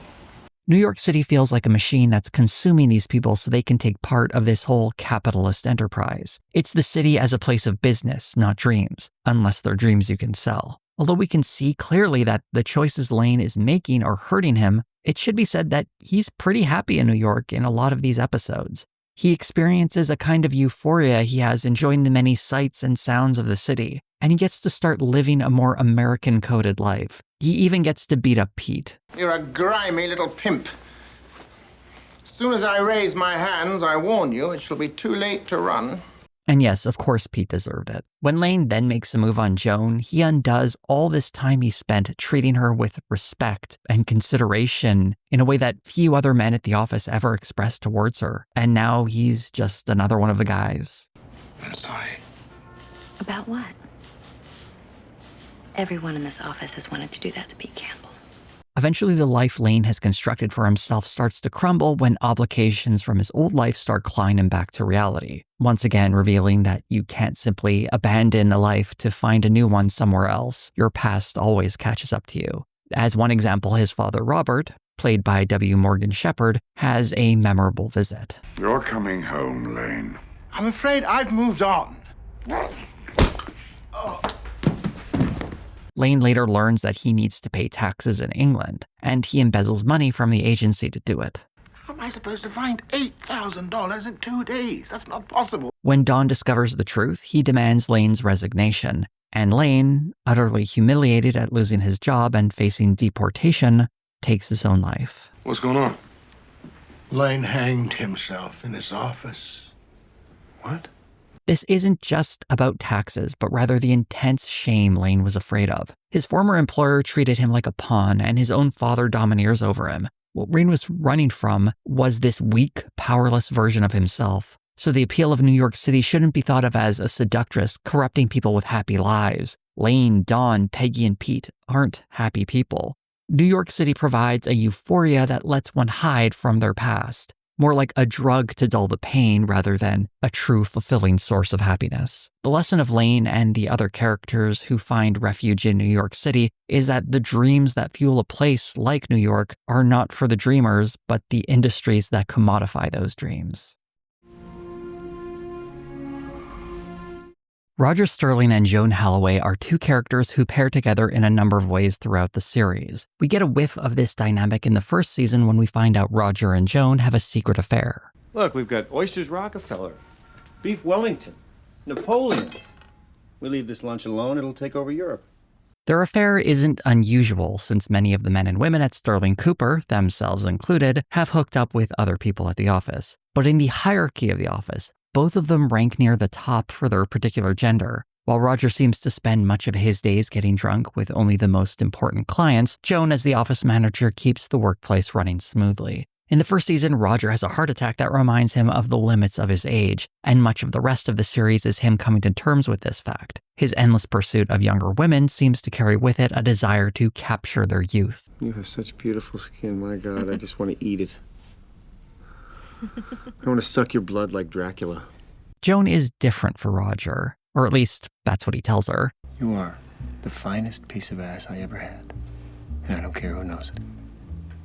Although Peggy was the primary concern for Joan in the first season, she pulls closer to Roger's orbit in the second, especially with the arrival of Jane Siegel, played by Peyton List. Jane's arrival is on the heels of Joan announcing her engagement, and her then subsequently ending things with Roger. I'll tell you the same thing I told my daughter.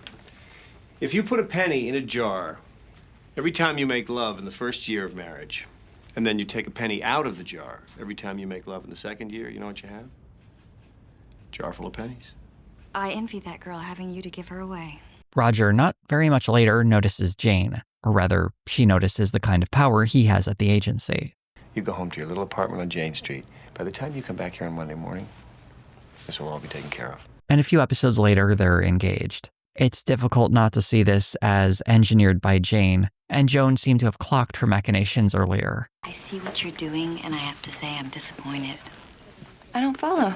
Your décolletage is distracting.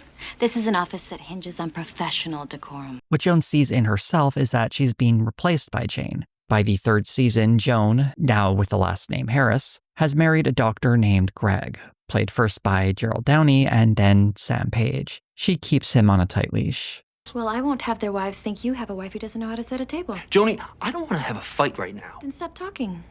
Greg is unworthy of Joan, something made painfully clear when he sexually assaults her in a later episode. Joan and Roger have marriages that oddly mirror one another. Both Joan and Jane had an eye towards what they believed would be a good match based on certain superficial qualities. Roger is rich and successful, while Greg is handsome and on the path to success. Jane might have some affection for Roger, but it was clear at Sterling Cooper she was looking for a husband to take care of her. When she lands Roger, she not so subtly urged him towards marriage. How do I know I'm not just going to eat another mushroom and this room will disappear and I'll be back on the train to Trenton? Because I love you, Jane. Joan is determined to help Greg make the most of himself, even when it's clear that he won't be quite the successful surgeon she thought he would be. She believes she can help Greg do better, and then he reveals himself to be an awful person when he takes advantage of her. Both marriages feature women who orient themselves towards men of success, and men who only seem to see women as vessels for pleasure. They reflect the troublesome gender dynamics everyone operates under, and how relationships are about navigating power dynamics and climbing the social hierarchy. You don't know what it's like to want something your whole life and to plan for it and to count on it and not get it, okay?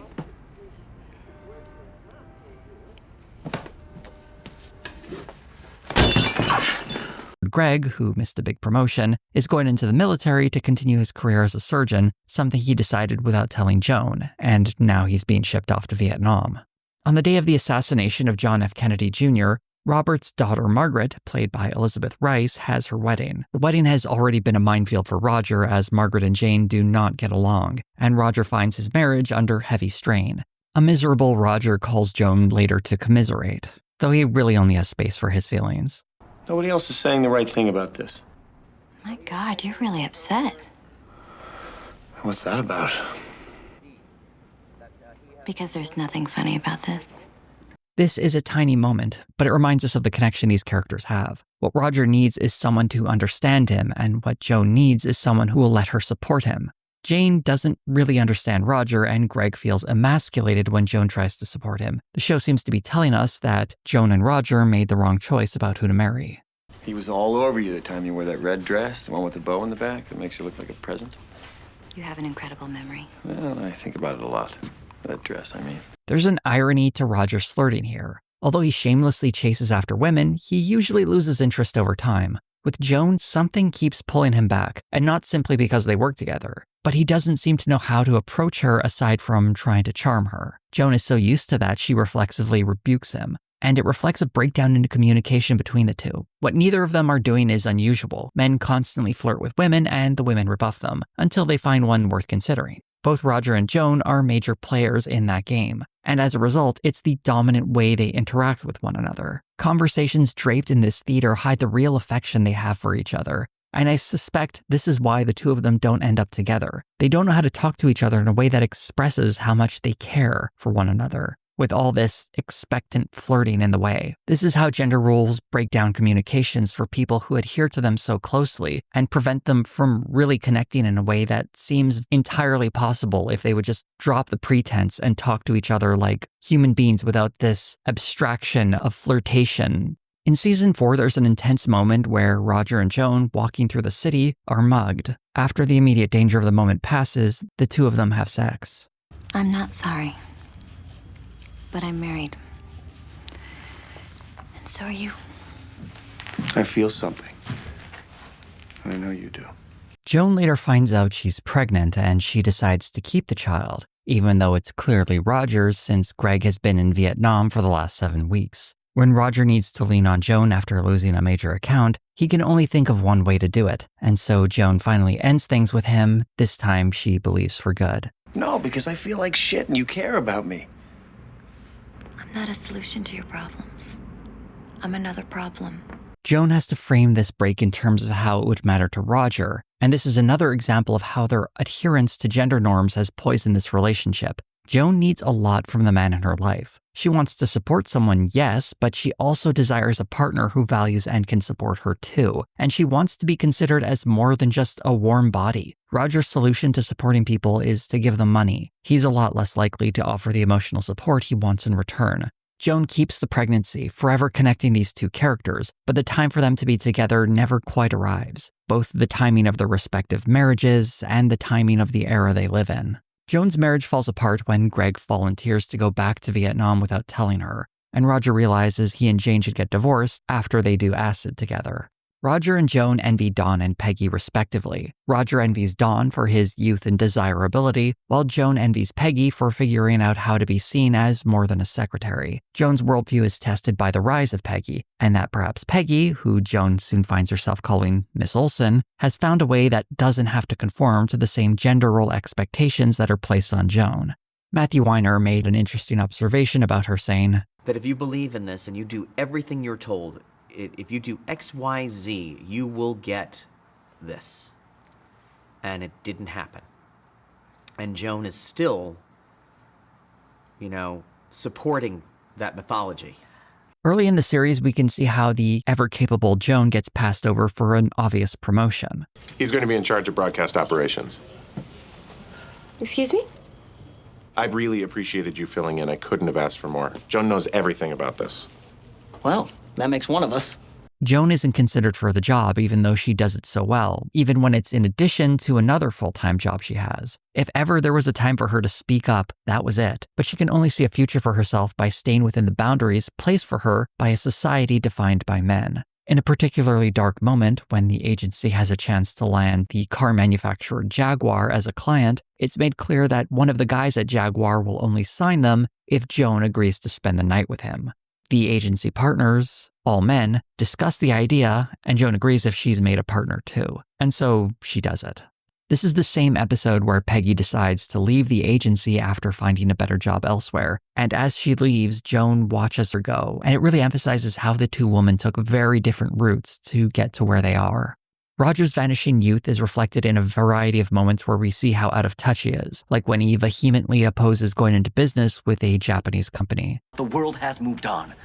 These are not the same people. How could that be? I'm the same people. John Slattery described Roger in an interview saying, the person to try to when the culture started to change was willing to experiment and see what he could find out. Taking acid is just one of the many things Roger does to experience this new world he finds himself in. He also goes to therapy, spends some time on a commune, and grows a terrible mustache.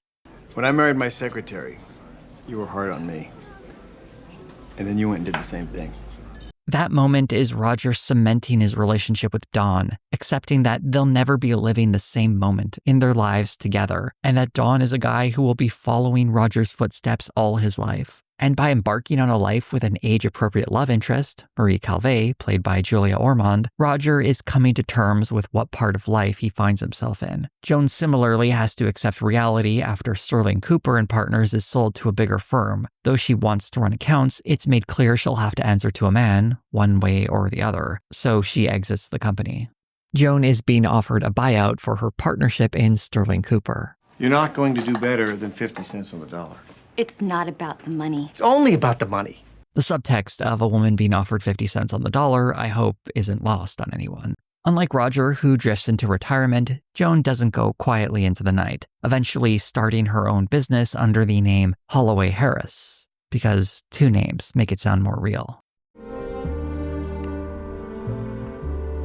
The importance of Sally Draper in Mad Men was a bit surprising. At first, it seemed like she and her brother Bobby wouldn't be much more than kids to complete the picture of Don's family, maybe best reflected by the fact that there were multiple kids who played Bobby over the years. According to Kiernan Shipka, who played Sally, there were at least 8 actors who had the role. We had 8 bobbies. No!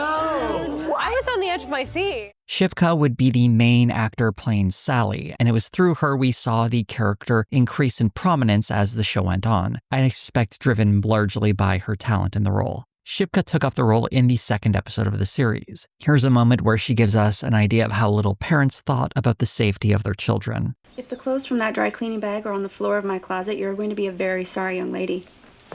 Moments like these, where parents play off the kids to reveal something about themselves, is what Sally did for the first 2 seasons. In the third season, things got a bit more complicated for Sally when her grandfather moved in. Grandpa Gene, played by Ryan Catrona, was experiencing a cognitive decline, and Betty wanted to take care of him. Betty is more likely to yell at Sally than to talk to her, and Dawn is hardly ever around. Gene, on the other hand, is an adult in Sally's family who really speaks with her and gives her some hope for the future. You can really do something. Don't let your mother tell you otherwise.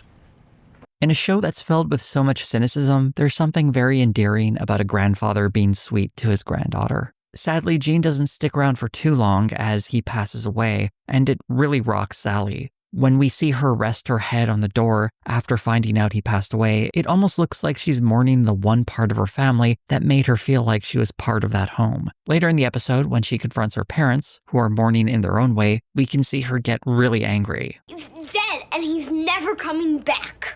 And nobody cares that he's really, really, really gone. Sally, go watch TV. Obviously, as a little girl, she doesn't quite understand how people can sometimes laugh in the face of a tragedy. But an interesting detail here is that Sally hasn't changed the outfit she wore to her ballet class.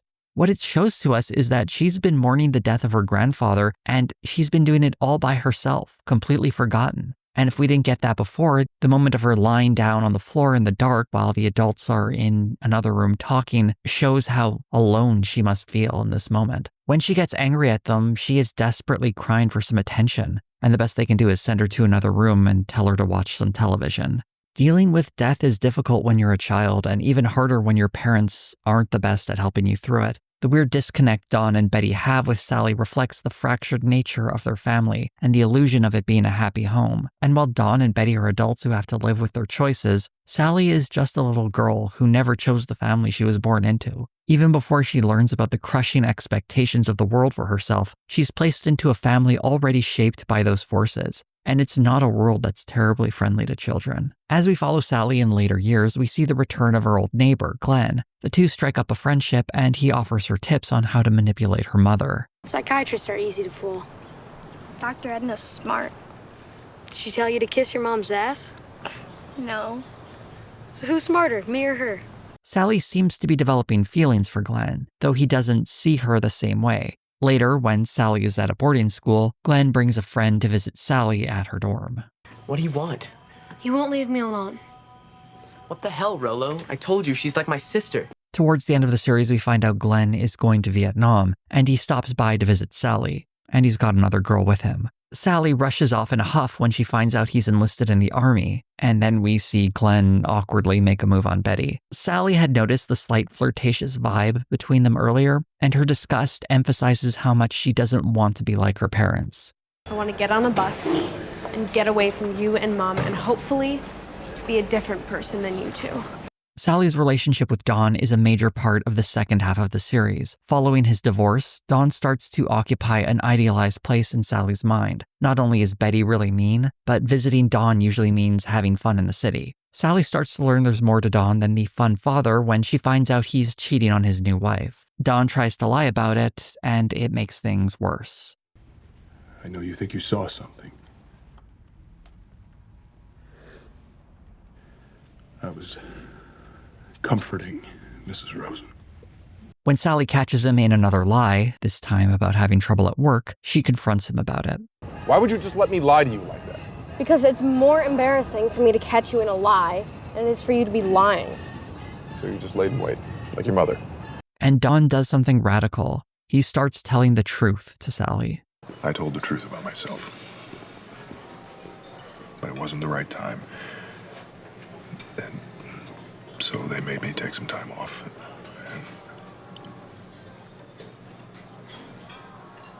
And I was ashamed. In this scene, the two have a nice time actually talking and bonding, and we get one of the sweeter endings to an episode. Happy Valentine's Day. I love you. Those words completely flooring Dawn are so sweet, and you get the feeling that these two are going to be all right. Sally's moment of growth means so much here. She went from idealizing her father to hating him to finally understanding that he's a person just like anyone else. And he's also still her father, and he'll always love her, and she knows she'll always love him too. Sally's relationship with Betty doesn't end on such a sweet moment, or at least it's difficult to find one that isn't just a version of this. What the hell happened to you? Calm down. You cut her hair? No. I cut it. I'm sorry. Hey! Betty! That isn't to say it was all just abuse. When Sally had her first period, Betty shows she can express some kind of softness to her daughter. It's okay, we'll take care of it.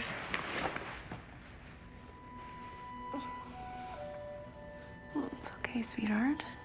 Towards the end of the series, when Betty gets her cancer diagnosis, she tries to keep the truth from Sally, but Henry eventually tells her in the hope that Sally can convince Betty to go into treatment. It doesn't work though, as Betty is set against it. Instead, Sally ends up with a letter from her mother that expresses at least a little warmth. Sally, I always worried about you because you marched to the beat of your own drum. But now I know that's good. I know your life will be an adventure. As flawed as their relationship is, there is some love there too, and perhaps the most difficult challenge for Sally is learning how to see her mother as that complete, flawed person. Someone who loves her, perhaps not in the best way, but it's the best she can do. In an interview, Matthew Weiner had a broader observation about the series and the adults watching it. That some teenager who will see their parents in the show, even though I'm their parents. We are like Sally, given the benefit of time and maturity to understand this generation that preceded ours, and learning who our parents were as full human beings and not the mythic beings they occupied in the minds of our youth. After his divorce with Betty, Don is a complete mess. He's drinking to excess and violating his rule about not getting involved with anyone at work. Introduced in that same season, though, is Dr. Faye Miller, played by Cara Buono. She's part of a consulting firm helping the agency with research. She really has Don's number. I know the holidays are hard in your situation, but don't worry. You'll be married again in a year. What? The dynamic between these two is so compelling. Although Faye finds him charming, she doesn't immediately bend to Don's will. What do you say we get out of here and really celebrate? I think you're confusing a lot of things at once right now. Don loves a challenge, and he dedicates a lot of time to pursuing her. Though that's not what pulls him out of his tailspin. Rather, it's that long night he and Peggy share trying to hammer out an idea for Samsonite. Well, it's not my fault you don't have a family or friends or anywhere else to go. As Don slowly pulls himself together, Faye agrees to go out with him. Kindness, gentleness, and persuasion win where force fails. The flirting between these two is so interesting because Faye expects Don to be a better man if he wants to be with her, and Don is trying to fashion himself to meet her expectations. The question raised, though, is how much of that will last and how much of it is genuine. Faye doesn't fit into the mold of a traditional housewife and homemaker, the sort of thing that up to this point Don believed he needed to make a successful life for himself. I'm not good with kids. That was not your fault. Well, it feels like there was a test and I failed it. Faye is a modern woman who has a career that she values as much as Don values his. He values her work as well, but when Don realizes that Faye has an in with a potential client, he asks her to compromise her ethics. I would do it for you. I would never ask. I would never use you like that. Because I know the difference between what we have and the stupid office. Fearing for their relationship, Faye eventually gives in and helps get Don a meeting with a new client. It's a sad moment and one that signals the end of their relationship. Don has more or less won over Faye and made her bend to his will, and the thrill of winning her over is gone. For Faye, I suspect she saw in Don the beginning of a transformation, from being this hollow shell of a man to someone much deeper. He shared his secret past and gave her access to parts of himself that he had kept from so many other people. But all that growth is hardly the sign of Don embracing a more modern vision of masculinity, but rather him simply doing what he needed to win Faye's affections. He needed to change for himself when he was really just changing for her. and not for her benefit, rather just for her as some kind of ultimate prize, perhaps believing that her affection would be enough to redeem him. Instead of Dawn transforming into a better person, he reverts to the type that Faye pegged him as. This is another example of someone being well aware of how advertising works and then falling for it anyway. In this case, though, it's human psychology rather than advertising. And I hope she knows you only like the beginnings of things. The she Faye is referring to is Megan Calvé, played by Jessica Paré, Dawn's secretary and fiancée by the end of season 4. Megan loomed in the background for much of that season. Her arrival is so brief, it's easy to miss if you don't notice the subtle cue that this new girl at the office is someone to pay attention to. As the season progresses, Megan becomes more noticeable at the office, particularly when she becomes Dawn's secretary. She's great with his kids and presents another chance at the domestic bliss Dawn had hoped to find with Betty and couldn't quite manufacture with Faye. Megan isn't exactly the same as Betty, of course. Although Megan did go to New York to become an actor, much in the way Betty went there to become a model, Megan expresses an interest in advertising. Though when things start to happen between them, it's clear Megan will be whatever Dawn wants her to be. Megan says all the things she needs to capture Dawn's heart. I know who you are now. She has no idea who he is because Don Draper is more than the details of a life. The man inside is far more complicated than that, and when he looks at Megan, he doesn't see a person, but rather a piece of the picture he wants to create. When Don proposes, he's fallen into the sort of cliche that every man like him falls into, going after a younger woman who will take care of him and his children. Don reverting to type, as Faye predicted, speaks to his commitment to the image of Don Draper, being the guy he's expected to be. Don's dissatisfactions harkens back to a conversation he had with Faye at the beginning of the season. You can't tell how people are going to behave based on how they have behaved. Why are you being so hostile? You think I've never had this argument before? Faye is completely right. Don thinks he's the one shaping people's tastes, and to an extent, there might be some truth to that, but ultimately he is the same product of society everyone else is, and he isn't exempt from the obvious fact that past behavior is a strong predictor of future behavior, as Don repeats the same mistakes all over again. He is being who society tells him is the successful man, even though it always leads to sadness. He's bought into the same fantasy he sells, and this chance to break free ends in failure. And so ends the age of Faye, and Don is now entering his Megan era. The subtle appearance of Megan in the series caught Paré by surprise when she was cast. When I first got the job and I waited all night for my first script to go to my table read, I got it at like 11:30 at night and I was like flipping through it and I had one line and that one line was, "Yes, Joan."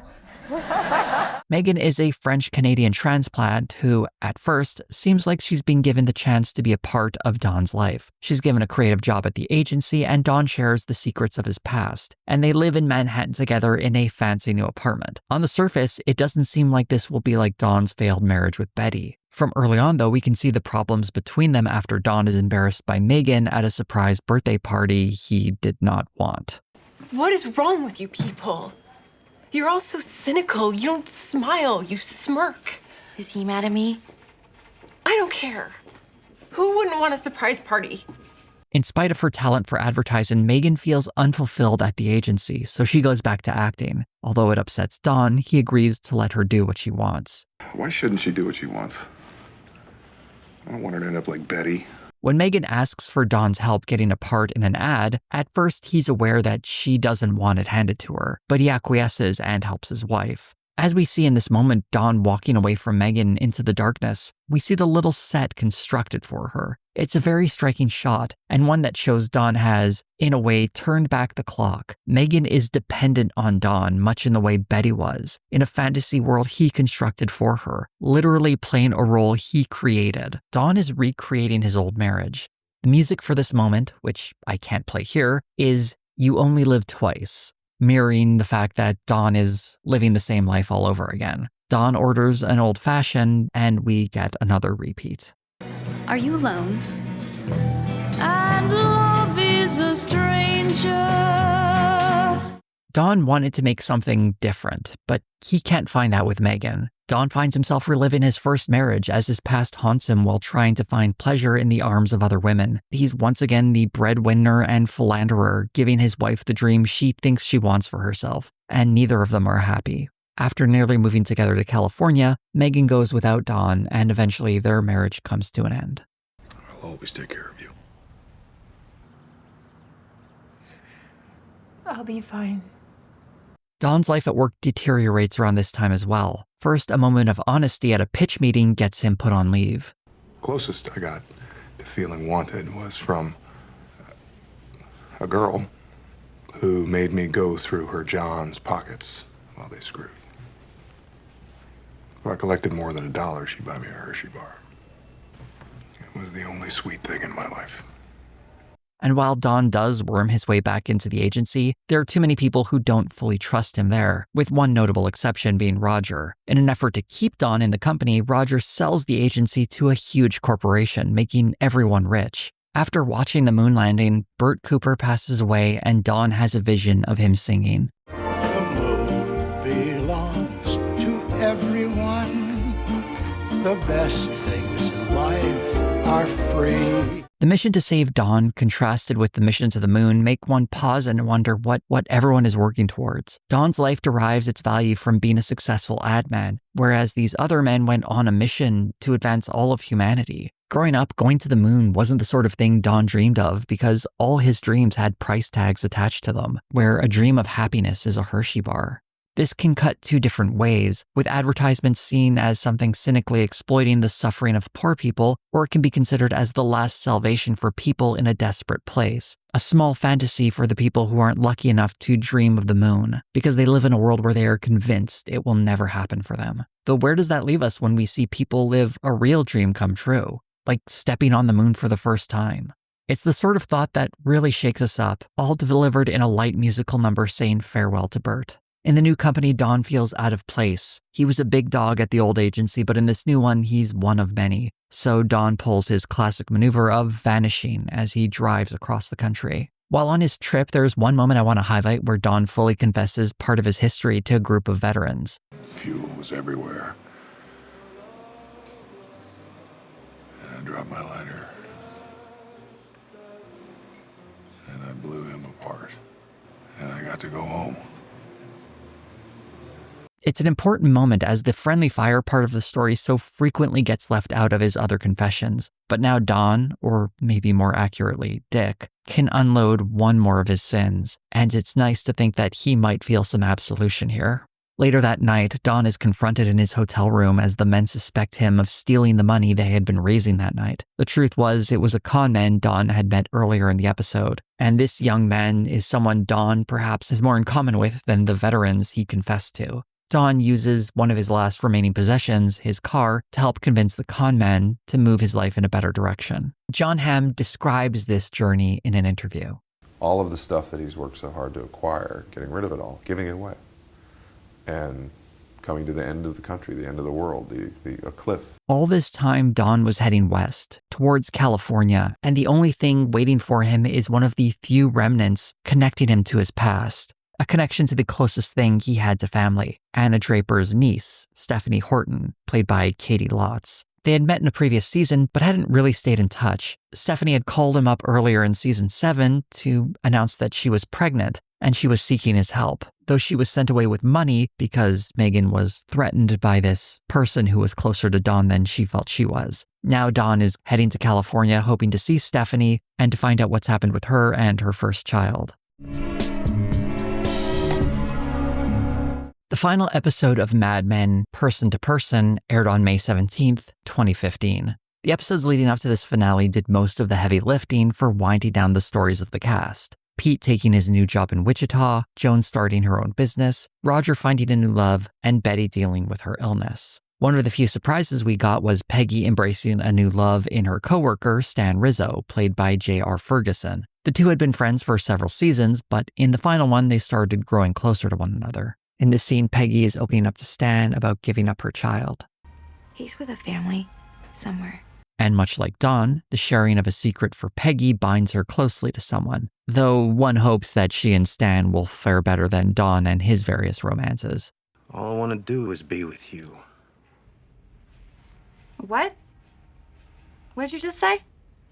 Don's story makes up the bulk of this episode. When he first meets Stephanie, he finds out that she's given up her child and she takes him with her to her retreat so she can try to process the heavy emotions swirling within her. Stephanie's troubles are too much for the retreat, and she eventually takes off, leaving Don on his own, stranded. At this point in his life, Don has reached his lowest point. His second marriage has failed, he's run away from his job, and the one person connected to his old life has left him. When he calls Peggy, she offers an interesting piece of advice. I know you get sick of things, and you run, but you can come home.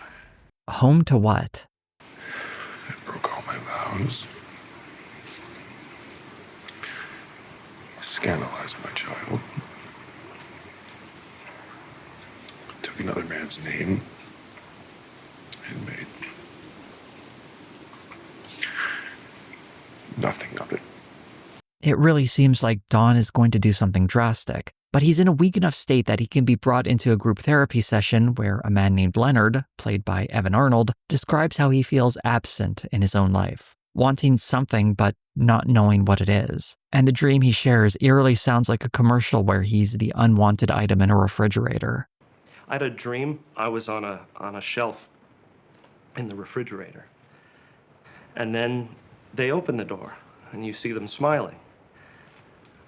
And they're happy to see you. But maybe they don't look right at you. And maybe they don't pick you. When Don hugs this man and cries with him, it isn't glaringly obvious what ties him to this man, whether it's a shared sense of experience, Don genuinely feeling empathy for a person, or perhaps Don is recognizing that the commercials he makes have crept into this man's nightmares. All that's clear is that these two men are connected. We then see the final images of the series where Don admires the horizon and then later sits in on a yoga session, pondering new ideas and the possibility of a new self. New day. New ideas. A new you. As his instructor's words echo in his ear, we hear the ding of a bell, and we see a small smile creep across his lips. Grow apple trees and honey bees and snow white turtle doves. The series seems to suggest that Don is the one who came up with the ad, or at least that was my impression when I first watched it. And all these years later, I still have that same impression. It's never explicitly stated that way in the series, but it seems like the obvious connection with the receptionist at the retreat seemingly being recreated in the exact same ad. There's something deeply cynical in that kind of reality, though, where Don is on the cusp of transforming his whole life, and then he immediately cashes in on that insight by turning it into an advertisement.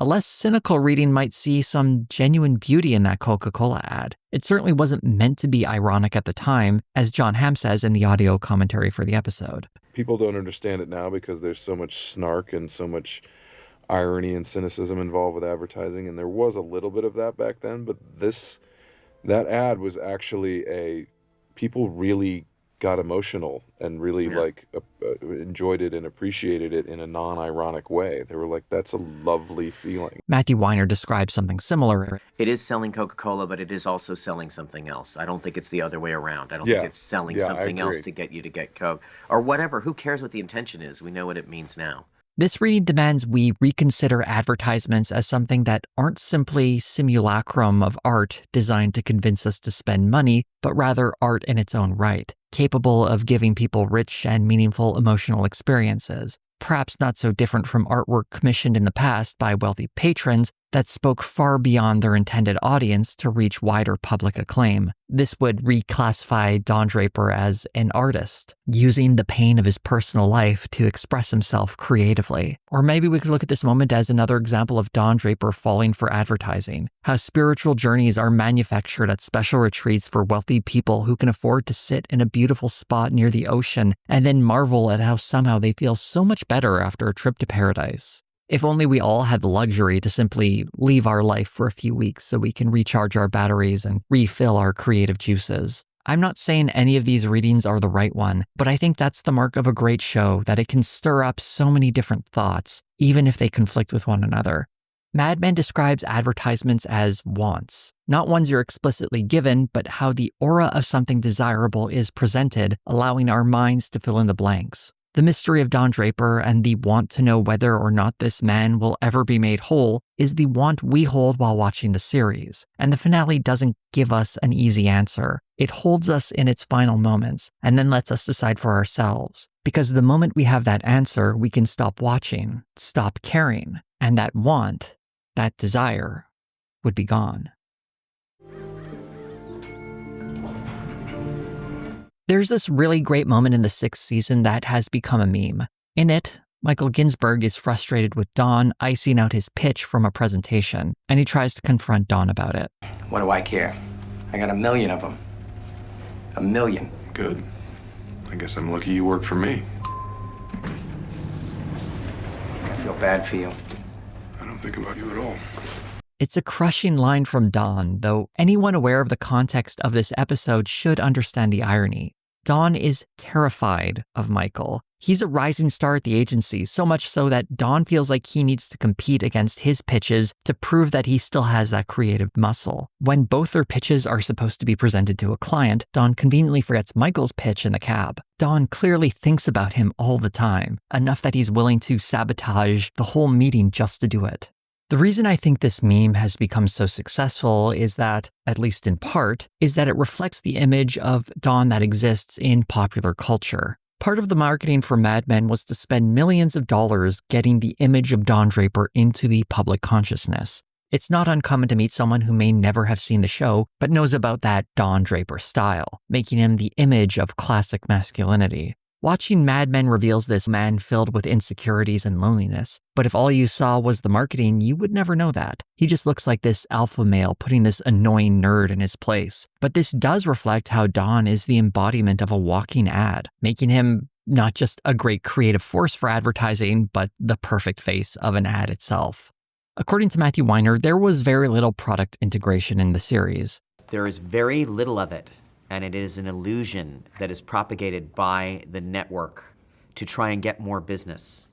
Although they aren't sponsored, there are many different products from the real world that are shown throughout the run of Mad Men, and much of it is done to create a more convincing narrative. In some cases, products or brands are no longer around, and it isn't a coincidence that as we start the show with a campaign for cigarettes, the agency often finds itself doing ads for clients like Mohawk Airlines or products like the Slideshow or Telegram that disappeared in the decades to come. Sterling Cooper isn't meant to be an agency working with the very best clients, but rather gets saddled with a lot of losers from that era. It reflects the show's theme of the people from a previous time confronting the new decade.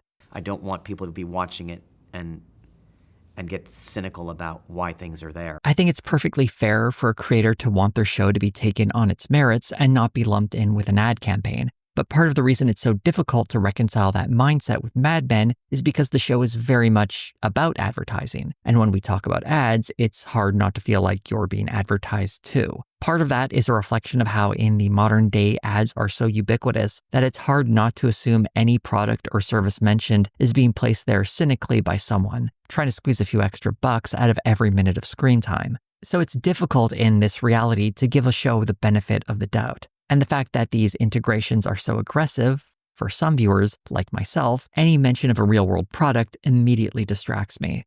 Throughout the final season, there are numerous instances of Coca-Cola products appearing on screen. People are drinking from Coke cans, Dawn fixes a Coke machine, and I don't know how intentional this one is, Joan and her new boyfriend do Coke together. This is all leading up to the finale that uses that famous Coca-Cola ad. But are we seeing all of this as foreshadowing, or is this simply a brand aggressively marketing its product in the final season of a popular TV show? I want to think it's the former, and having done some research on the series, I suspect that might be the case. But if I knew nothing about the production of the series and the tight creative control that Weiner had of it, I would have instantly assumed this was some kind of brand synergy marketing strategy that was done after the ending had been written. While any modern Hollywood production is going to have to compromise its artistic vision for the sake of business concerns, this is very much a balance that needs to be maintained. And perhaps one of the most revealing parts of Mad Men is presenting us a time when ads felt like they influenced a generation through creativity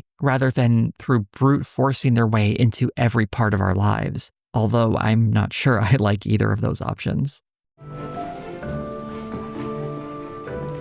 Following Mad Men, Jon Hamm avoided roles like Don Draper and appeared in movies including Keeping Up with the Joneses and Baby Driver. Most recently, he was in Good Omens and the most recent season of Fargo. January Jones would go on to appear in the comedy The Last Man on Earth, and more recently she was in the movie God is a Bullet.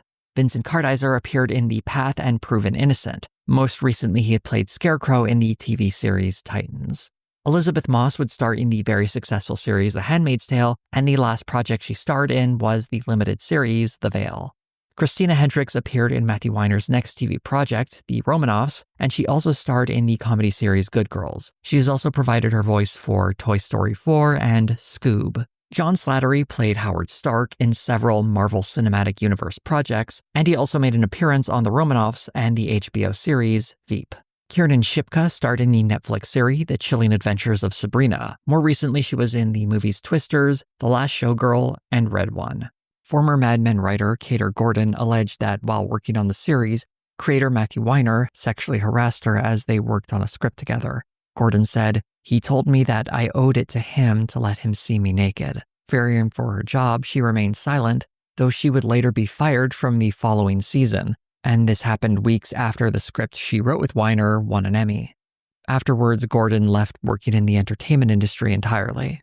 After going public with the incident in 2017, Gordon was backed up by Marty Noxon, a writer and producer from the series.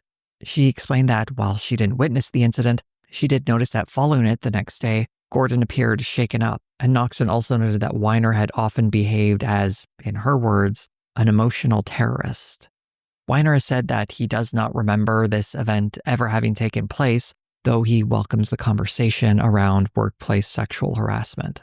Mad Men has more or less laid dormant since the series came to an end, with no real credence being given to any kind of reboot. Jon Hamm and Roger Slattery did briefly reprise their roles in the recent Jerry Seinfeld movie, Unfrosted.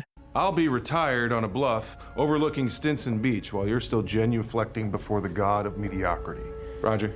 Glad I left the car running. One of the interesting things about Mad Men's legacy is that it was very much on the edge of an era of television. Jon Hamm talked about it in an interview. The streaming revolution hadn't quite hit yet, so there wasn't this tidal wave of content to deal with. This is something that can be traced back to the arrival of cable, where audience started fragmenting as more options became available. But the arrival of streaming video and online platforms like YouTube and Netflix have dramatically emphasized the effect. Our cultural experiences have greatly diversified, and it's so much harder for a TV show to enter the cultural zeitgeist. Mad Men was one of those shows. Even if you weren't watching it, you probably at least had a sense of its iconography. Now, a similarly successful show can be almost invisible to anyone who isn't watching it.